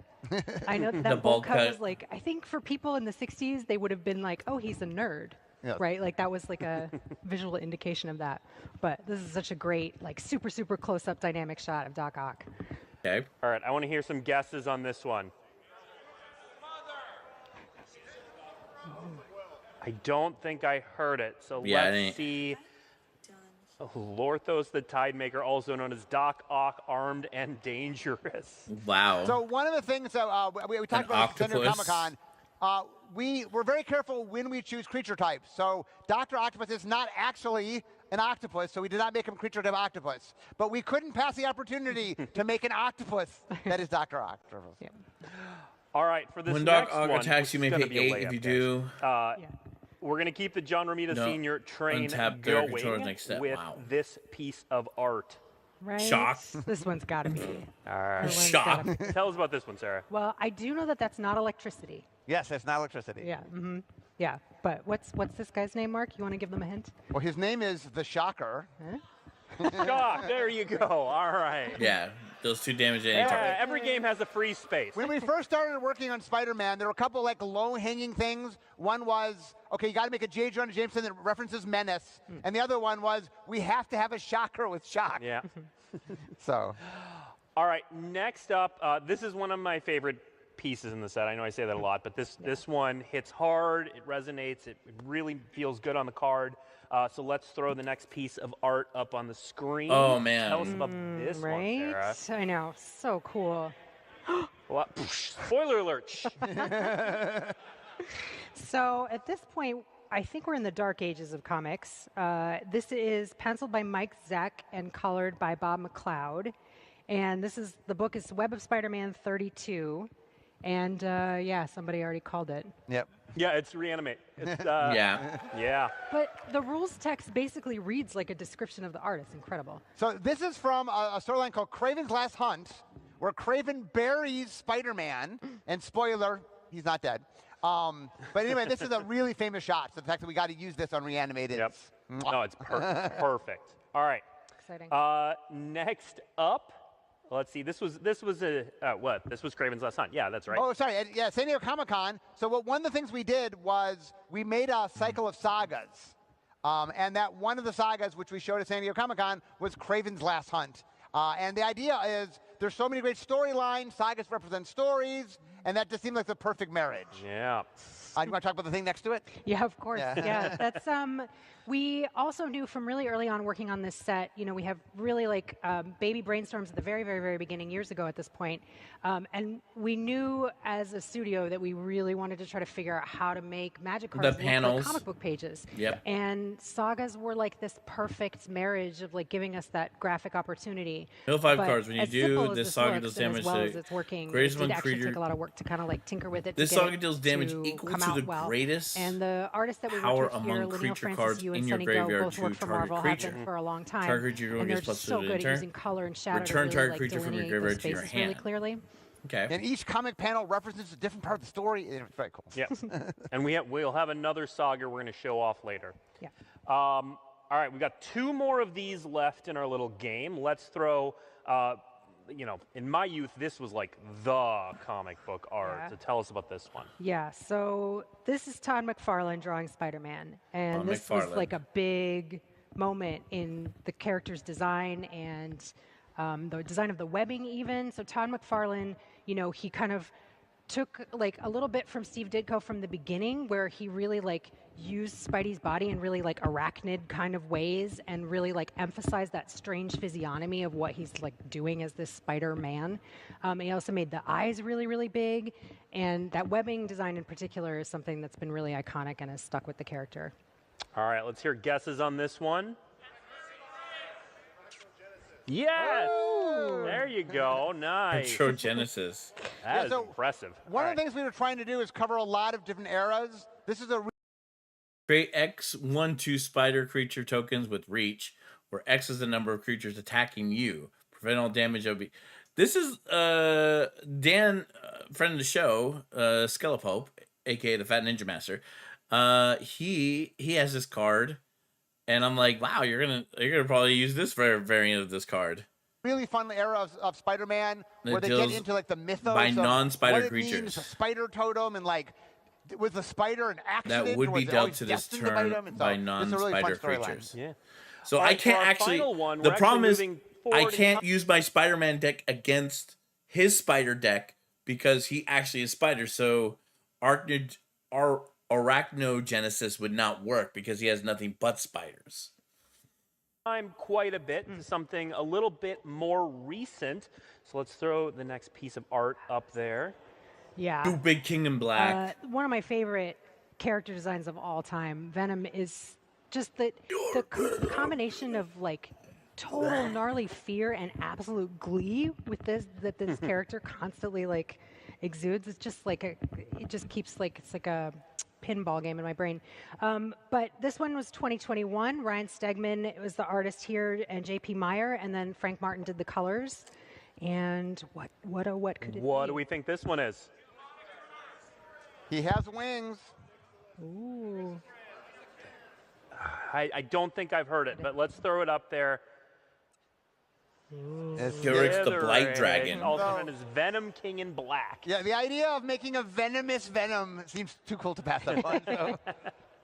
Infect Flying. All Venom right. gains Now, haste these to the are turn, the only one, regenerate this is the last Venom. one we've shown for today, but Sarah, there are going to be more classic comic book artists included in this, Yeah, correct? there are more of these, and we have names on Magic cards crediting the art like Mark Bagley, Mobius, Eric Larson, Sarah Pacelli. There's just like chock full of these amazing pieces in the set. If you are a fan of Spider-Man artists, like we've got them in spades. All right.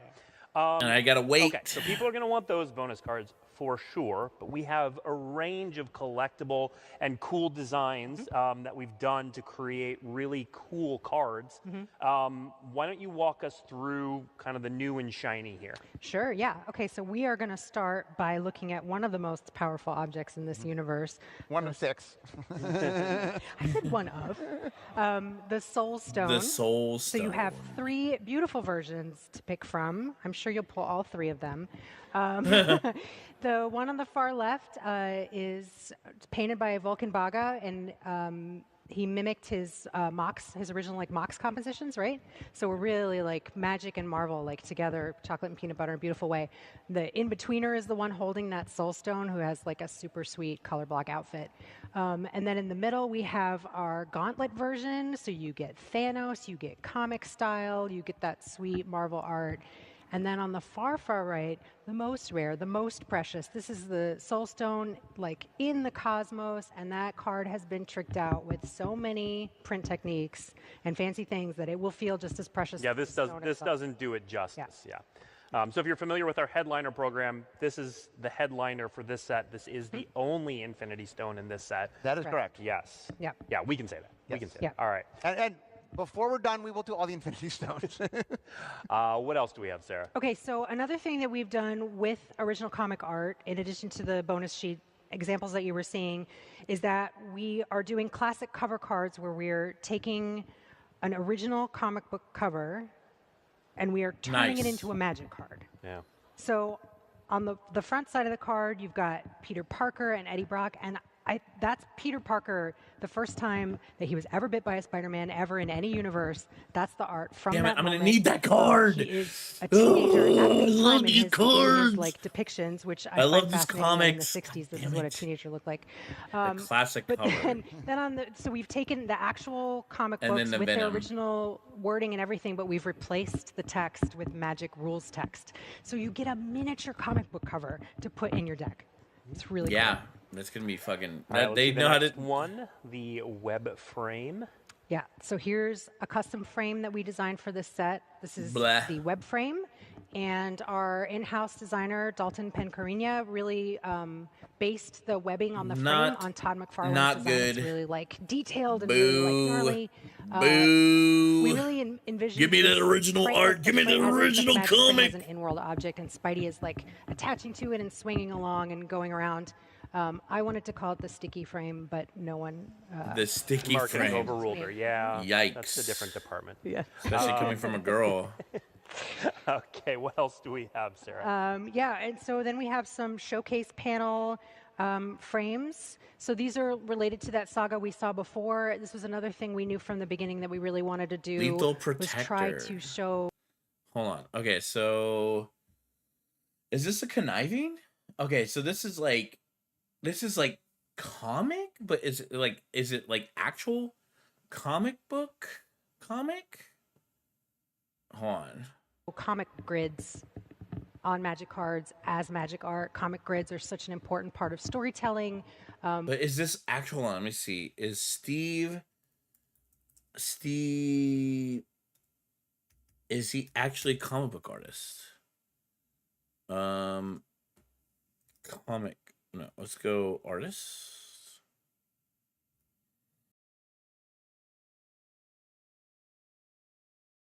Comic artist. He is. Oh, and he did. Let's see. Let's go to main gallery. Okay, so he has done comics, inkwork, commissions. Okay, so this is his jam. High Noon, Only Boy Living. Oh, I recognize his art. I recognize his commissions. Okay. So, and then let me look at. Let's see. Logan.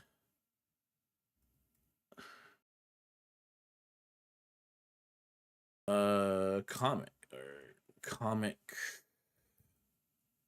artist.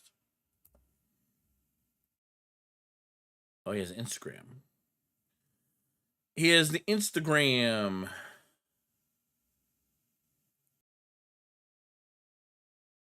Okay. All new Venom. There's a lot of Marvel stuff. Looks like is he from Canada? A Magic Gathering illustration, comic book artist. Now loading what? Loading what? Oh, Venmo.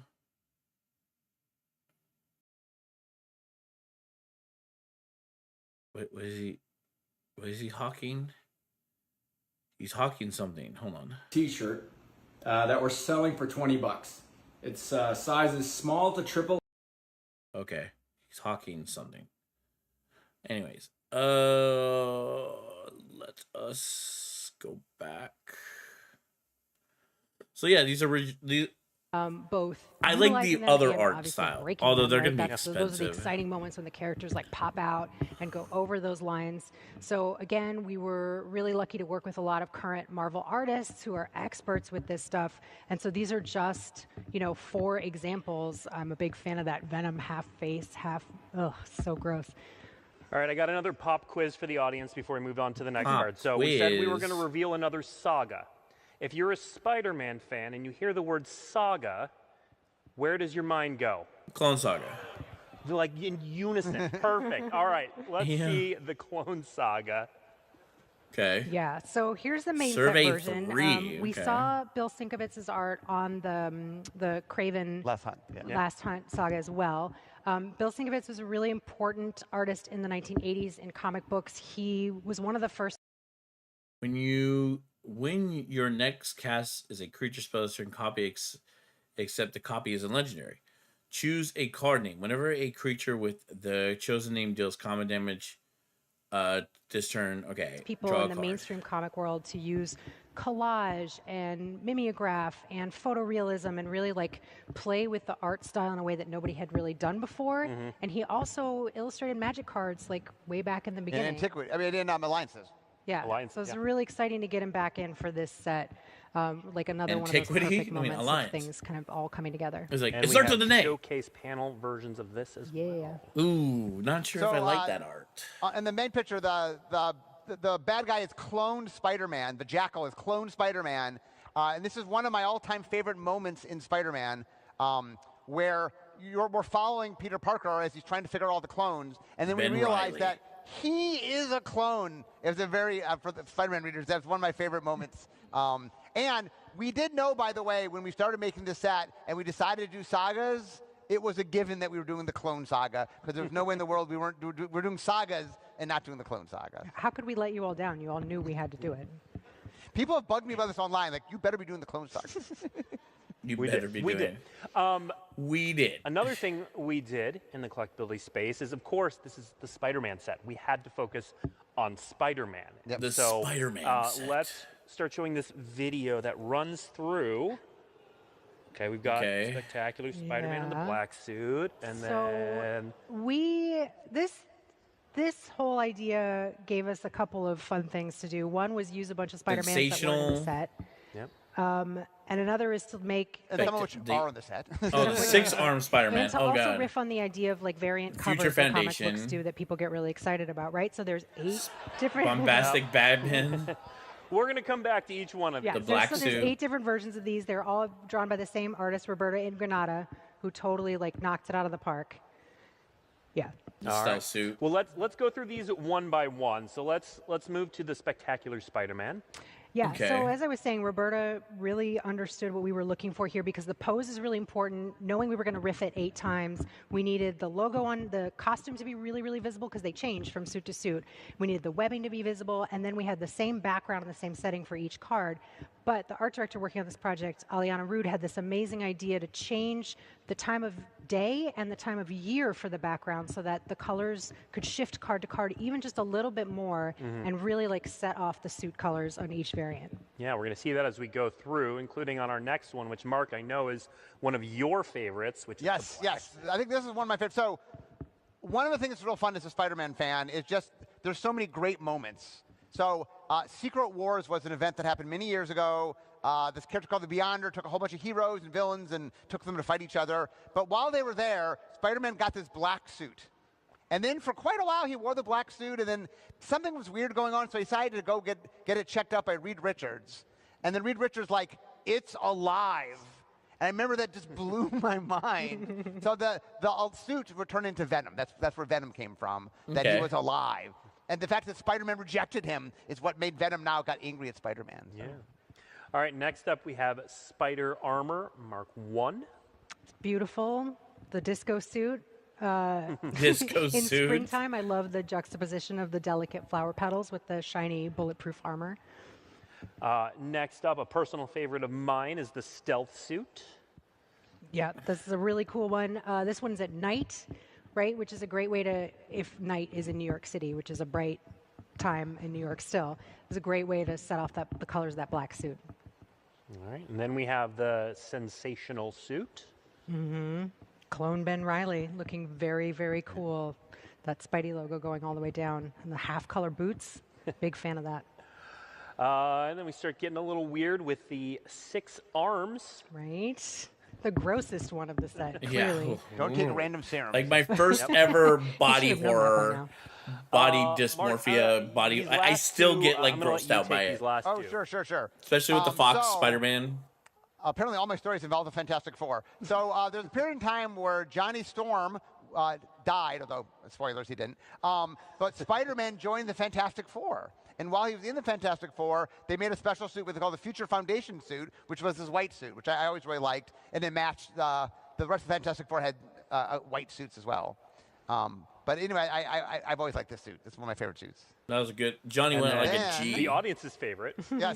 So after they find out that his suit is Venom, he can't wear it because it's Venom. And so he has to borrow stuff from the Fantastic Four to get home, and he puts a bag on his head. And they refer to it as the bombastic bagman suit. And so, anyway, it's fun. How do we not do the bombastic bagman? It's also the most unrealistic one because his feet are bare and clean, which is impossible. If he's running around the rooftops in New York City, that's not a thing.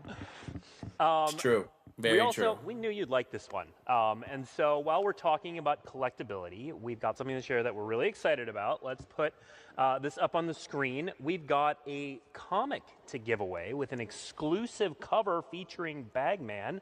Mark, how do people get this comic? There are 2 ways to get this. Again. The first is you can go to our booth. Yep. While supplies last. You can get one at the Wizard of the Coast booth in the Arch. Saturday, Sunday, and Monday. Saturday, not Sunday, not Monday. today. Yep. Oh, And it's a also while poster. you're there, you can get a Welcome deck. welcome deck for Yep. Spider-Man.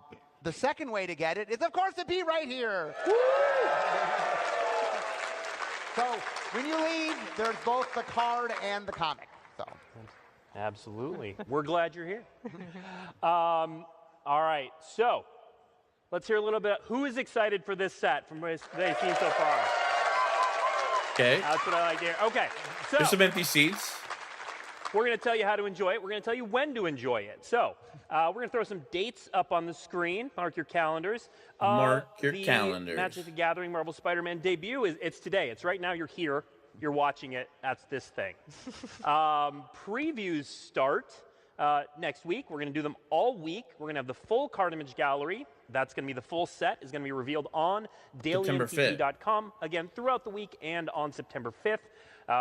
Previews are going to be available around the So that internet will at be news outlets with your favorite creators. There's an article this called Friday. Where to Find Marvel's Spider-Man Previews on dailymtg.com. Okay. That'll let you know where So all we'll of have those are to going have show to up. meet Or you back can and look at all the cards take in the then. whole thing. Next, we have a slew of cool events. First up, so at your local WPN game store, pre-release events are going to be taking place September 19th through 25th. And if you happen to live near a Disney store retail location in Times Square, London, Disney World, Florida, or Disneyland, California, or if you want to make a trip, there's going to be a special launch event at those locations on September 19th. September 19th. Going to be very cool, something we've never done before. Really excited for those. And then the global release, everywhere you can buy Magic, you're going to be able to pick up this set on September 26th. But it doesn't end there, because we are celebrating this set with a number of events. So Magic Academy, for those who don't know, is a great way to learn how to play Magic. So if you're one of those folks in the audience or watching at home who's really loves Spider-Man, huge fan of Spider-Man, but you've never tried Magic before, check with the local game store when they are running these Academy events. They're going to be taking place September 26th through November 13th. Great way to learn. And then, of course, we are going to be at MagicCon Atlanta. So, yeah, I'm going to be there. We're going to be there. We're all going to be there. September 26th through 28th. If you've never been to a MagicCon, they're amazing. It's people playing Gonna Magic wait to go to everywhere, Vegas. and Marvel Spider-Man is going to be all over that convention. If you're looking to play in a standard event, we have 2 spotlights, Magic Spotlights. So these are large, in this case, standard tournaments. They're taking place in Baltimore and Liverpool, October 24th through 26th for Baltimore, and October 31st through November 2nd in Liverpool. And finally, intended a little bit, Spider-Man: The Final Battle, happening November 1st through 9th, is a new event. So this is for aimed at our competitive players. These are running November 1 through 9 in WPN stores, so check with your local game store. It's going to be a standard constructed event, and it's going to have the winner of the event is going to receive a special variant cover copy of The Amazing Spider-Man #1, 2025. And we're going to reveal what that comic looks like later this week. Again, head to dailymtg.com. Look for an article titled "Where to Play Marvel Spider-Man." That's going to show off what that comic looks like. But look for The Final Battle at a local game store near you. We're almost done, but I didn't say we were done with reveals because we're not. We've got a secret to share with you, a secret layer. We use that all the time. Secret layer. Yeah. So let's take a look. And Sarah, why don't you tell us what we are looking at here? So this is the only place we did this in the set. Not in the set. Well, in the secret. In the secret layer. In the secret layer, yeah, that's what I mean. We made a series of cards that look like front covers of the Daily Bugle, which I love when we do this, when we try to make a Magic card look like something else. The trompe-l'oeil of it is so much fun. So each card, the headline is the title of the card, and there's all these like fun little like Easter eggs all over the place of like different text, as well as the type line gets moved around to like, you know, mimic like supporting headlines and stuff. And yeah, we're really super psyched about these. Another thing that happened though is when we made these, we realized that throughout Marvel's history, the Daily Bugle has looked different the newspaper itself has looked different based on which artist was drawing it.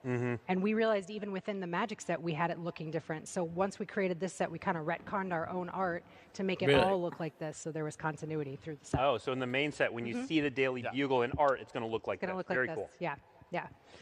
So these, they come in foil or in non-foil, and they are available as part of the Marvel Spider-Man Super Drop. Yeah, so there are going to be more drops in that Super Drop. If you want to know more details about this one, about that entire Super Drop, head to magicsecretlayer.com and make sure you sign up for notifications. All right, that is it. That is all the reveals we have. So thank you, friends, for joining us today. You've been a fantastic audience. Really appreciate you all. Thank you for being part of this journey. Thank you to Mark and Sarah, and back behind the curtain to Corey and Jadine. I've been your host, Blake Rasmussen. Make sure on your way out, get your comic, get your promo card. You deserve it for being an amazing audience. Thank you. Have an amazing, spectacular, and sensational day. There we go. Thank you. Okay. So that was a pretty all right preview. Like I said, we'll probably go over this Friday because they'll have all the cards by then out. So I'm just going to close this out for right now. So this is today. This is the previews, and they're going to probably talk about more preview stuff throughout the week. And like I said, all the content creators, all the ambassadors, they've been releasing their preview cards on their different platforms and whatnot. So either way, we're going to take a look at this. Probably going to be looking at it next week as well when they do their another weekly Magic. And then we'll probably call it there. So let's get on with it. Hello and welcome to Weekly MTG. I'm your host, Blake Rasmussen, and I am incredibly excited to be here today to kind of do a continuation of our PAX debut panel that we held last Friday. We're going to talk more about Marvel's Spider-Man set we've got coming up. And to do that, I have one of those panelists. Like I said, this is a bit of a continuation. We've got Mark Rosewater here as well to help us talk through a bunch of cards in this. Spider-Man, I'm very excited. Spider-Man, like, yeah, Mark and I, we spent all of our prep time talking about Spider-Man, talking about different comics and what we like. Try to mention Magic today if we can. Yes, we'll try to mention Magic. We've also only got an hour, so we'll try to keep it to that. But we're going to preview a bunch of cards. We're going to start with, the first section's titled Villainous, and it's there's one villain and then one not really a villain. Then we're gonna head to New York and look at the setting. We're gonna look at some cards that kind of set the world of Spider-Man. And then we're gonna look at a slew of preview cards. And yes, we do have some of the source material cards that have been pretty popular so far. So we're just gonna dive into it. We're gonna start with our first preview card, which is Lady Octopus, Inspired Inventor. For a single blue mana, you get a 0/2 human scientist villain. Whenever you draw your first or second card each turn, put an Ingenuity counter on Lady Octopus, and then tap, you may cast an artifact spell from your hand with mana value less than or equal to the number of Ingenuity counters on Lady Octopus without paying its mana cost. All right, this card certainly looks powerful, Mark, but talk a little bit first about Lady Octopus. So once again, so we have the rights to the comics. So these are representing the comics. So in the comics, Lady Octopus first showed up in the Clone Saga. Dr. Octopus died. I mean, he came back, but Dr. Octopus died, and she replaced him for a little while. Yeah. She worked for Dr. Octopus, and then ended up becoming the new Dr. Octopus. Probably, as characters go, she's a little lesser-known character, but one of the things that we try to do is when characters get known in other she was media, featured in... and she was very well known by being one of the major villains in the first animated Spider-Man film. We were very Spider-Man film. Making choices of taking characters people might know from other places. Yeah. Again, we did the comic version because that's what we're doing. But this is Lady Octopus, so. Yeah, and for standard play, for commander play, this has got a pretty unique ability. Getting counters for first or second card each turn, so you can get 2 counters on it a turn, cast spells for free. I'm excited for this. One of the things that's nice to do from a design standpoint is to marry 2 different things together. The idea of wanting to draw cards but wanting to have artifacts. It just makes for a really interesting kind of deck, and it's mono blue if you're going to make a commander out of it. So it's just giving you a very different kind of deck. Most artifact decks are not about drawing cards. So we like doing stuff like that. Where it just gives you a niche of doing something slightly different. Now I do. While we're here on this one too, the type line is human scientist villain. You've talked about this before in a couple places, but we talk a little bit about how you assigned creature types based on which characters had, animals in their names. So like most of the spider heroes are spider heroes. The rule of thumb we used was, do you have any of that animal sort of within you? Yeah. Right? Spider-Man actually has some spider DNA. He's tied to the spider totem. Like, there's spiderness in Spider-Man in a way that there's not octopus in Dr. Octopus or Lady Octopus. Like, they're metaphorically because they have all the limbs. They have, 8 limbs, but they're not actually octopuses. So that's why we didn't put octopus. One of the things we did do here is one of our, when we first started working on Marvel as a whole, for the whole brand, all the sets of Marvel, we decided that we wanted hero and villain to be a through line. Because heroes and villains are a huge part of Marvel. And so, as you will see, there's a lot of opportunities to do hero and villain typo. In fact, Dr. Octopus, we've already shown, is a blue-black typo card for villain. So Lady Octopus could go in the Dr. Octopus deck, for example. Absolutely. All right. Next up, we have a card from one of my favorite mainline comic runs. I'm a huge Ultimate fan, so we'll set that aside for now. But the main universe, we have Superior Spider-Man. So for Which 2 is Doc a Ock. blue and a black, legendary creature, Spider-Human hero, you may have Superior Spider-Man enter as a copy of any creature card in a graveyard except his name is Superior Spider-Man, and he's a 4/4 Spider-Human hero in addition to his other types. When you do, exile that card. And then it's got some flavor text from Otto Octavius. So what's going on here, Mark? Okay, so what happens is, apparently, Otto's always dying. So he was dying, and he ends up swapping his mind with Peter Parker. So Peter Parker's trapped in the dying Otto Octavius body, and he is in Peter's body, and he decides that he is going to become a better Spider-Man, a superior Spider-Man. And so there's a while in the comics where Spider-Man is, in fact, Otto Octavius in the body of Peter Parker. And he ends up being a little more vicious. Like clearly in his heart, he's a villain, but he's trying to be a hero. This is why he's a hero here. He is in fact trying to do the right thing. He is a little more aggressive than Peter is. He's a little more violent than Peter is. But it was a really, really fun run. You're correct. Yeah. And that it's a chance of watching. Like the thing that's interesting is originally he had devious plans, but when he gets Peter's memories, like he gets inspired to be a hero. Yeah. That when he sees what Peter's gone through, so it's really interesting. We get a chance of Otto trying to be a hero. Trying to be, but he does not do it well. Sort of copying something. Like it really is trying to tie the whole storyline, and I think in a fun way. Yeah, absolutely. All right, so not really a villain, but like there's a bit there. All right, so now I want to move on to the section about New York. So in the Spider-Verse and in this set, New York, Spider-Man's New York is very much a character. Yes. And you all tried to bring that to life in this set. Yeah. So one of the things about it is Spider-Man setting. Like we are a very setting. Like that's what we do. We make environments. We make worlds. So if we're making the world of Spider-Man, that is New York. Yeah. He's from Queens. Clearly, sacrifices land, search your lair for basic cards and put in Spider-Man battles. never leaves New York, because he does. But that's the center of where he's from, and we were really trying to capture that. And I know that a lot of work went into sort of figuring out, can we have things that just represent the feel of New York? Yeah. So as we will see, there's a bunch of cards that just really try to capture different aspects of that New York feel. Yeah. And this is obviously we want you to go fetch basic lands, but we'll give you a special New York version of it. Exactly. All right, and then part of having a vibrant New York is having some gallant citizens. So for here, that's you get, Jay for Jonas. hybrid, That's green, his, white, hybrid, his green, son. white. You get a human citizen 1/1. When this creature enters, draw a card. Now this is representing any sort of gallant citizen, but the art here is representing a specific gallant So one of citizen. the things that we learned, so Marvel, one of the great things about working with Marvel is there's infinite characters. Yeah. And Infinite even though we have characters. lots of cards, I doubt there's only it's so many infinite. characters that we can make as legendary characters. So one of the things we did is even when we're doing non-legendary, we like to make nods to things. Like we could show random person, but why not show someone who means something? So, so this is Jonah Jameson III, referred to as John Jameson. He's the son of J. Jonah Jameson.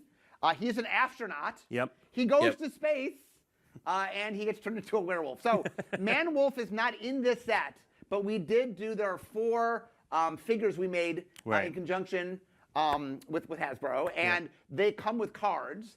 3 of them come with cards that are from the set, but one of them, Man-Wolf, comes with a special card, which is Huntmaster of the Feld reskinned as Man-Wolf. Yep. All right. Next up, we have, one of the most popular cards that we revealed on Friday was the City Pigeon. Yes. And the City Pigeon was shown on one of these things. So let's see the hot dog card. The hot dog for this hot dog card. So for the hot dog card is a 3-mana artifact. When this artifact enters, create a food token, and then you can tap to add 1 mana of any color. So one of the things is we need you need the 3-drop artifact to capture any color. That's a staple that we do in a lot of sets. And that's a great opportunity to, like exactly what you're saying, is trying to capture some environment. Yeah. And so the hot dog, like, what is New York without a hot dog card? So. Exactly. And we also got asked for the food token. I believe we have an image of the food token. The hot dog. Here's the food with Spider-Man in the background, just waiting in line. Yes, I can't wait to get that. I'm going to put that in my Sonic deck for sure. Hot dog. All right, there it is. Chili dog. There's your food token. Then it's a mustard and onion dog. All right. Veered. Let's move on to our Very next card veered. in the city. News Helicopter, 3-mana artifact creature, Construct.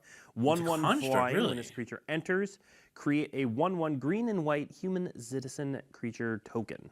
That you could thwip. Yeah, basically, all these things are basically just like so you could Peter thwip. Parker is a photographer, and You one of the ways use he makes something- his money you is by web taking sling- pictures of you create Spider-Man. a cheap and so in the token or a universe, cheap he's well known as creature, being the photographer and that's then really you good at thwip capturing it Spider-Man. for like They're the referencing real, that here. like the real and this card, expensive kind of like creature. City Pigeon actually is, it's one of those cards in the set that's Which is there gonna to suck 'cause enable I'm gonna other have things. For to example, mix this is a good those card to creatures web in with the sling Spider-Man back deck. to your hand. You get that citizen token again, and you get your creature a little cheaper. Yeah. And the reason it's green and white real quick is one of the things we try to do is we try to consolidate our creature types. Right. So if we make something, we ended up wanting to be green and white. So any card that makes the human citizen, it's green and white. Yep. Speaking of human citizen, here is the human citizen token for this set. Yep. She's like, Spider-Man. Shocked by Spider-Man. All right, someone just asked why that wasn't a vehicle. Let's take a look at a vehicle. Subway train. Of course, we've got to do this. You may pay green if you do search your library. 2 mana. It's a 3/1 with crew 2. But when this vehicle enters, you may pay green. If you do, search your library for a basic land card, reveal it, and put it into your hand, then shuffle. So, subway train, Mark. Yeah, well, I mean, mostly we like the idea of when you fetch land, like you're looking and finding other places. And so how do you travel in New York? Of the subway train. So. Absolutely. I think there's some cool things going on with vehicles in the set too, again, with web slinging, because crew is sort of a quote-unquote free way to tap things. Yeah. And so you can get a tapped creature just by crewing. And also, this one has that enters the battlefield ability. If you want to web sling this away at some point, exactly, you can replay it to get more land. Yeah. So that. All right, and then we got another vehicle that's in a similar vein. We have the Passenger Ferry. 3 mana for an artifact vehicle that's a 4/3 when you crew to it. Whenever this vehicle attacks, you may pay blue. When you do, another target attacking creature can't be blocked this turn. Yeah. Yeah, I mean, just trying to get some invasion in there. And one of the things that's fun is obviously there's lots of ways to get around New York. So you see us. Yep. You can take the train, you can take the ferry, so it's trying to capture that. And the flavor text again here is great. Staten Island in peril, give me an hour? Give me an hour. I think canonically Gwen lives in Brooklyn, I think. I can't remember where she lives. But she lives somewhere she has to take a ferry. So. Yep. All right, next up we have one more card depicting New York, and this is a fun one. We have Bagel and Schmear. Now, really? Well, there's a fun story behind this one, but first we're going to start with this is a 1 mana artifact, which is important. Artifact food. You can share it for a white and tap and sack, put a +1/+1 counter on up to 1 target creature, draw a card, activate only as a sorcery, or Nosh. It's got that typical food ability to sacrifice it. You gain 3 life. This one also draws you a card. So what's the story behind this one, Mark? So 2 things. First off, just to notice that this and train, subway train, and the ferry, we are trying to weave a little bit of color in there. Yep. So the idea is they have some utility, but they have extra utility if you have those colors and such. The funny story about this is I believe this card was originally made, I think, by Gavin. And originally it cost 0 because it's a bagel and it cost 0. And then the play design team were like, we do not make 0-cost artifacts. They're like, please, could we make one exception for bagel? And we tried so hard, and in the end, play design won out, and that card balance precedes cuteness of. But anyway, we did try. So for those asking out there, we tried very hard to make the 0, and we don't do that anymore. So. And chat's giving me crap about how I pronounce this card. I know I'm from the Midwest. I'm not even going to say it again. I'm not even going to say it. We're going to move on to some cards that are less about New York and more about Spider-Man and his story specifically. So here we have Terrific Team Up. 3 and a green for an instant. This spell costs 2 less to cast if you control a permanent with mana value 4 or greater. And then 1 or 2 target creatures you control each get +1/+0 until end of turn. They each deal damage equal to their power to target creature an opponent controls. So team up is kind of the word you were honing in on. This card actually is making 2 different nods because we try to get as many deep cuts as we can. So for a long time, there was a comic called Marvel Team Up. And Marvel Team Up was what we call a team-up comic, and it was always Spider-Man and some other person. So Spider-Man would team up with everybody you could possibly imagine in the Marvel Universe. Also, this is also making reference to Peter Parker and Miles did a lot of teaming up. Even back all the way to the Ultimate Universe. They traded universe. They visit each other. And there's been a bunch of limited comics of them teaming up. So this is. But now they're in the same canon universe now. Team-ups, but in particular, it's just making a nod to Peter and Miles teaming up. Yeah, and in terms of this card's abilities, the red-green draft archetype cares about if a creature has mana value 4 or greater. So this is kind of one of those, every set has the green uncommon fight or bite spell. And this is a bite, and this one cares if they have mana value 4 or greater. Yeah, the idea here is that the red-green deck will want this slightly more than other people, so they're a little more incentivized to take it. But obviously, if they don't take it, it's a kill spell. Other green decks. Any green deck will take this. Yeah, exactly. All right, next up we have Professional Wrestler. 3 and a green for a creature, Human Warrior Performer, which is a heck of a type line. When this creature enters, create a treasure token, and this creature can't be blocked by more than one creature. All these cheap. So well, that's off, not actually that cheap. lore. 4 is not cheap. So when Spider-Man first gets bitten by the spider and gains spider powers, his first inclination is not to become a superhero, to become a professional wrestler. He actually, and the first thing he wrestles for money is he wrestles Crusher Hogan. He defeats him to get his money. And at that event, Hogan. a robber comes and robs them, and Spider-Man does not stop the robber because he goes, "That is not my job to stop the robber." And that robber would go on to kill Uncle Ben. And it is that tragedy of the idea that he could have stopped the person that killed Uncle Ben that makes him take up the mantle of saying, with great power comes great responsibility, and makes him decide that he should use his powers for a greater good, not just to make money. So this, once again, this is not a legendary card, but we wanted to make reference to Crusher Hogan, who had this important point. So the card is a nod to Crusher Hogan without it being, it represents all wrestlers, I guess. The other thing to point out, by the way, is Performer, actually, I believe, premiered in Infinity. It did, yes. And it has slowly now made its way into a non-unset, so maybe you'll see more Performers along the way. Performers. We do have the treasure token we can show off here. Cash. Maybe. Cash. Perhaps. Yep. It's not related to this card. It Just is cash. related to what, Mark? It is Dr. Octopus robbing something, robbing some money from somewhere. So, and Spider-Man stopping him, according to Of course. according to Always. All right. Next up, we have a card called Supportive Parents. I love this card. So 2 and a green is a creature, human citizen. God. 3/3. Tap 2 untapped creatures you control. Add 1 mana of any color. So who is this in this picture? So we were seeing the back of Miles Morales, who is one of the Spider people. And this is his parents. Unlike Peter Parker, Miles has 2 living parents who are very supportive. And it's one of the nice things about the Miles comic is how much support he gets from his parents. And his mom's a doctor, his dad is a police officer. And so anyway, they are a big part of his. There's a lot of superheroes who lost their parents. A very recurring theme with lots of superheroes. But it's nice to see a superhero who has his parents, and they're very supportive of him. Yeah, and I think they did go down the path of him losing one of his parents in the Ultimate Universe, and then when they reset everything. Yeah, he brought Could somebody still have his parents, please? They brought his parents from back my because he favorite gave the moment, burger. He gave a hamburger Because he- to the Molecule Man, and the Molecule Man was basically like, I got you, Miles. Okay, next up. That's such a bad Damage spoiler. Control Crew. So 3 and a green. For Stupid creature, human citizen. It's a DCC. 3/3. When this creature enters, choose 1. Repair. Return target card with mana value 4 or greater from your graveyard to your hand. Again, there's that red-green archetype. Or impound. Exile target artifact or creature. So, two stories for this one. One is, so as we said earlier, a lot of Damage Marvel control. stories take place in New York. And so there's just infinite stories of heroes fighting and buildings being destroyed and stuff like that. Yeah. So many years ago, the people at Marvel said, well, okay, somebody has to fix that. Like if someone gets in a fight and they knock over a building, well, someone has to come repair that. So they made what they call damage control, which are these people that their job is to come clean up after superhero fights.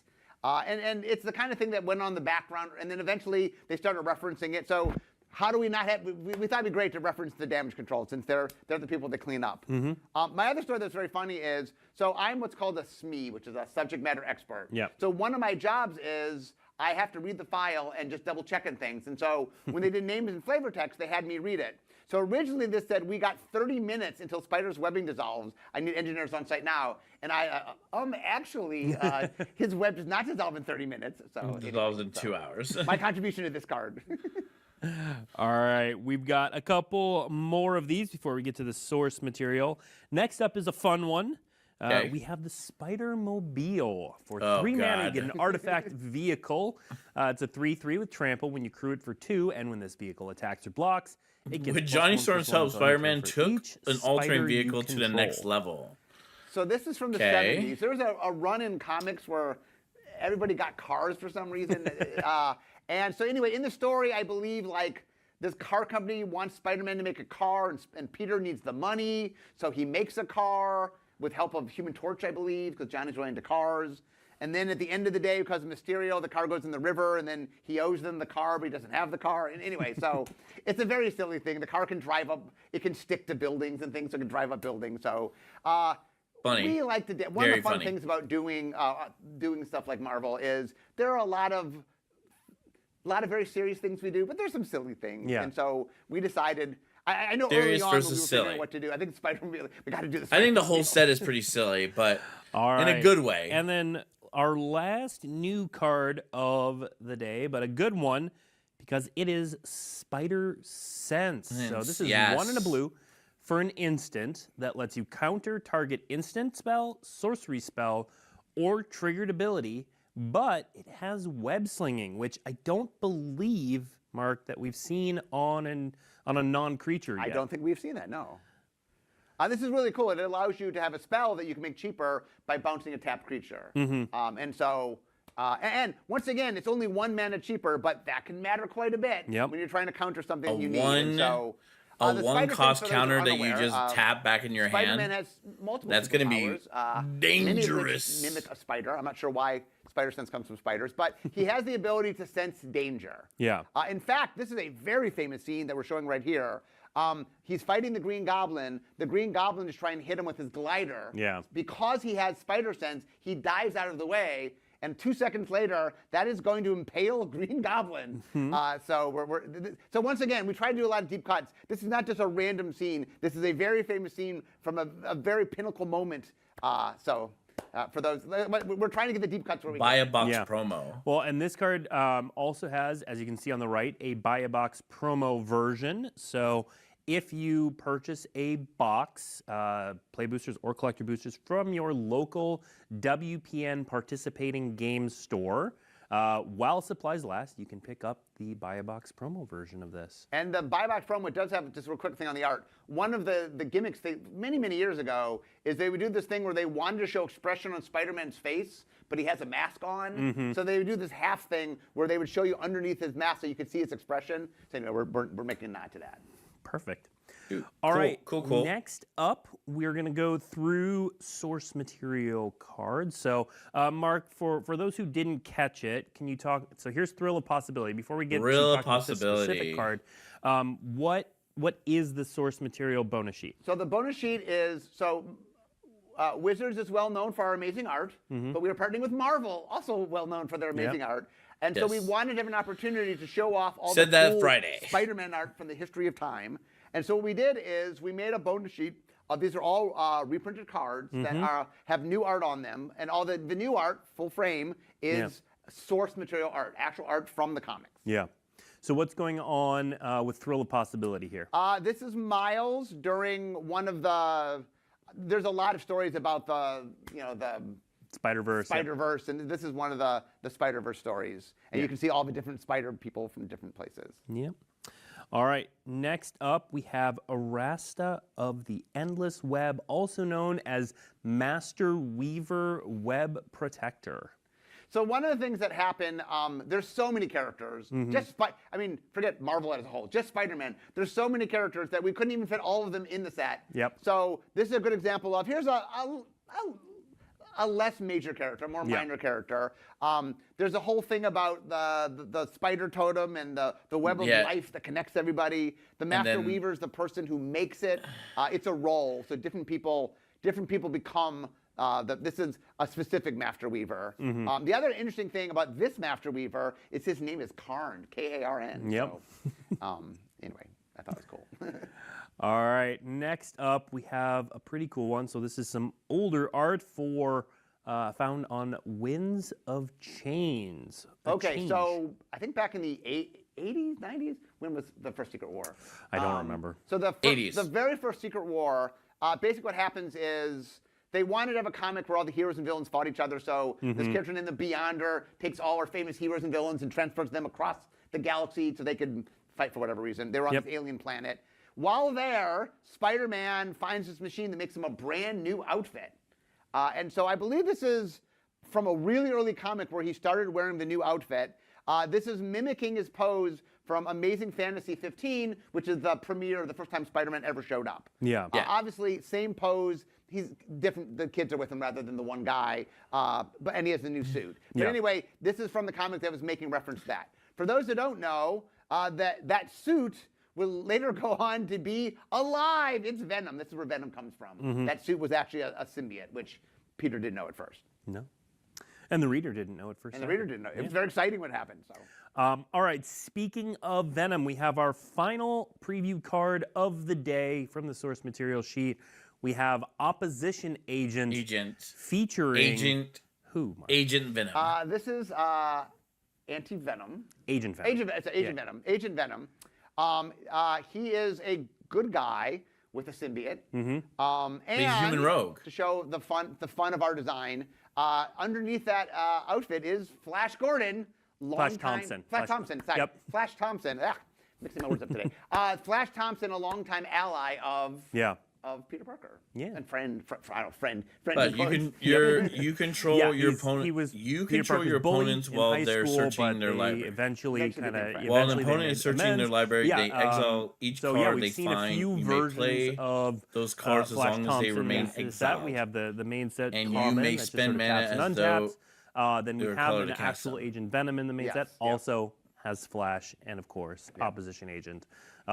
Perfect here. Yes. All right. Interesting. That is all the preview cards we have for today. Yes.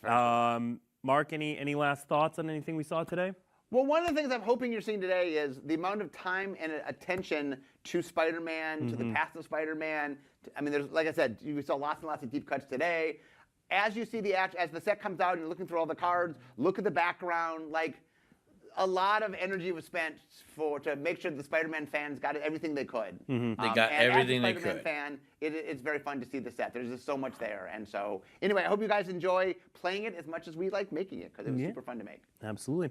All right, so previews are going to continue the rest of this week. The full card image gallery for Marvel Spider-Man is coming out this Friday. And, of course, previews all around the internet. If you check out the Where to Find Marvel Spider-Man preview article, I'm sure it's those words in some order. On dailymtg.com. Come on. That'll let you know it's when your and jobs, where to guys. expect previews. We are going to Figure be it back next out. week. And when I say we, it's going to be just me on the screen next week. But we're going to be opening Spider-Man products, so you can get a look at what this set looks like when you open it at your local game store. Until then, thanks for tuning in, and we'll see you next week. Okay. So, like I said, Friday they're gonna be debuting all the cards anyway. So I think what we're gonna do is we're going to wait Friday to go over that stuff. So thank you everybody for tuning in, especially on YouTube. Man, you guys cannot get enough of your YouTube content. Maybe there's just nobody who streams this late magic-wise. But thank you so much for hanging out with me this evening. I appreciate it. We are going to be streaming a lot this month. I can't say exactly what is happening, but obviously September's going on right now. But I'm not here to shill for subs. I'm here to enlighten and entertain y'all. So I'm hoping that tomorrow and Wednesday, Thursday, we will be streaming. Or actually, tomorrow is Wednesday. So Wednesday, Thursday, Friday. Friday for sure, I'm going to be streaming. I just don't know what yet. We'll probably do the preview and then possibly do... what's it called? We'll do the preview, and then we'll do... Oh, my brain. Why can't my brain concentrate right now? We'll do the preview stuff, look at all the cards, and then try to see if we can build a deck. Maybe I'm going to try see if we can build a deck. Maybe all the cards will be available on Mox Field at that point, and then we'll just continue from there. So I got Spider-Man right there. Look at it. Look at Marvel, baby. It's Marvel, baby. Yeah, had a great time. This was a fun stream. Hopefully you guys were entertained.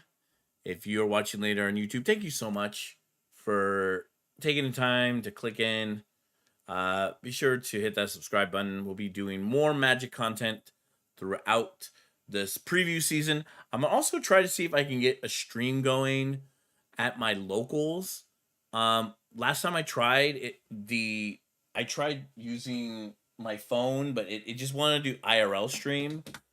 I was just basically using this and connected to my phone, but I might actually try and like bring my laptop and try to set up something. But there's also like a group of people who play Lorcon or whatever, the Disney game, that stream there as well. So I'm not sure if I'm going to be butting heads with them, but we'll see. We'll see what happens. Anyways, thank you so much. I had a blast. Like I said, tomorrow, if we do stream tomorrow, it'll probably be because it's like record heat right now. Like tomorrow is supposed to be, how hot is this supposed to be tomorrow? Come on, load. Stupid fucking phone. Yeah, today is supposed to be 101 degrees. So we'll probably stream later. And if we do stream later, I'll probably stream off my Mac. I'll probably do some console streaming. I'll probably play some. I think I might try to do some Donkey Konga. I haven't played that yet. Or we might do some Xenogears on the PS3. We'll see. We'll see what happens. So, thank you so much for hanging out. Appreciate you all. We're going to raid up. Let's see who we're going to raid. I had an idea who we're going to raid. I just want to see how long he's been streaming for. Might hit up. Let's see. He's been streaming for 2 hours. Yeah. So we're going to hit up friend of the community, of Catguns community, Jumpman. He recently was at Vegas for a showdown. So we're going to rate him up. But like I said, if you're watching on YouTube, thank you so much. Be sure to leave a comment on what your favorite Spider-Man comic run has been. It doesn't have to be Spider-Man specifically. It could be like where Spider-Man was featured. My favorite one of all time, like the one that like I always think about, which is unfortunately I think Marvel's gonna like destroy right now, is the Secret Run or the Secret War, the modern Secret War, not the old Secret War back in the 80s, but the one where like there's the basically the Illuminati that was trying to help the universes, and Doctor Doom and like Doctor Strange and Molecule Man, the stuff that he was referencing with the cheeseburger. That's like my all-time favorite comic book run as of late. But I think Marvel's gonna butcher it with their new Secret War movie with fucking Robert Downey Jr. But we shall see. Anyways, leave a comment, all that jazz, and yeah, thank you so much. Take care, have a good one, and like always, be good to one another, and peace forever.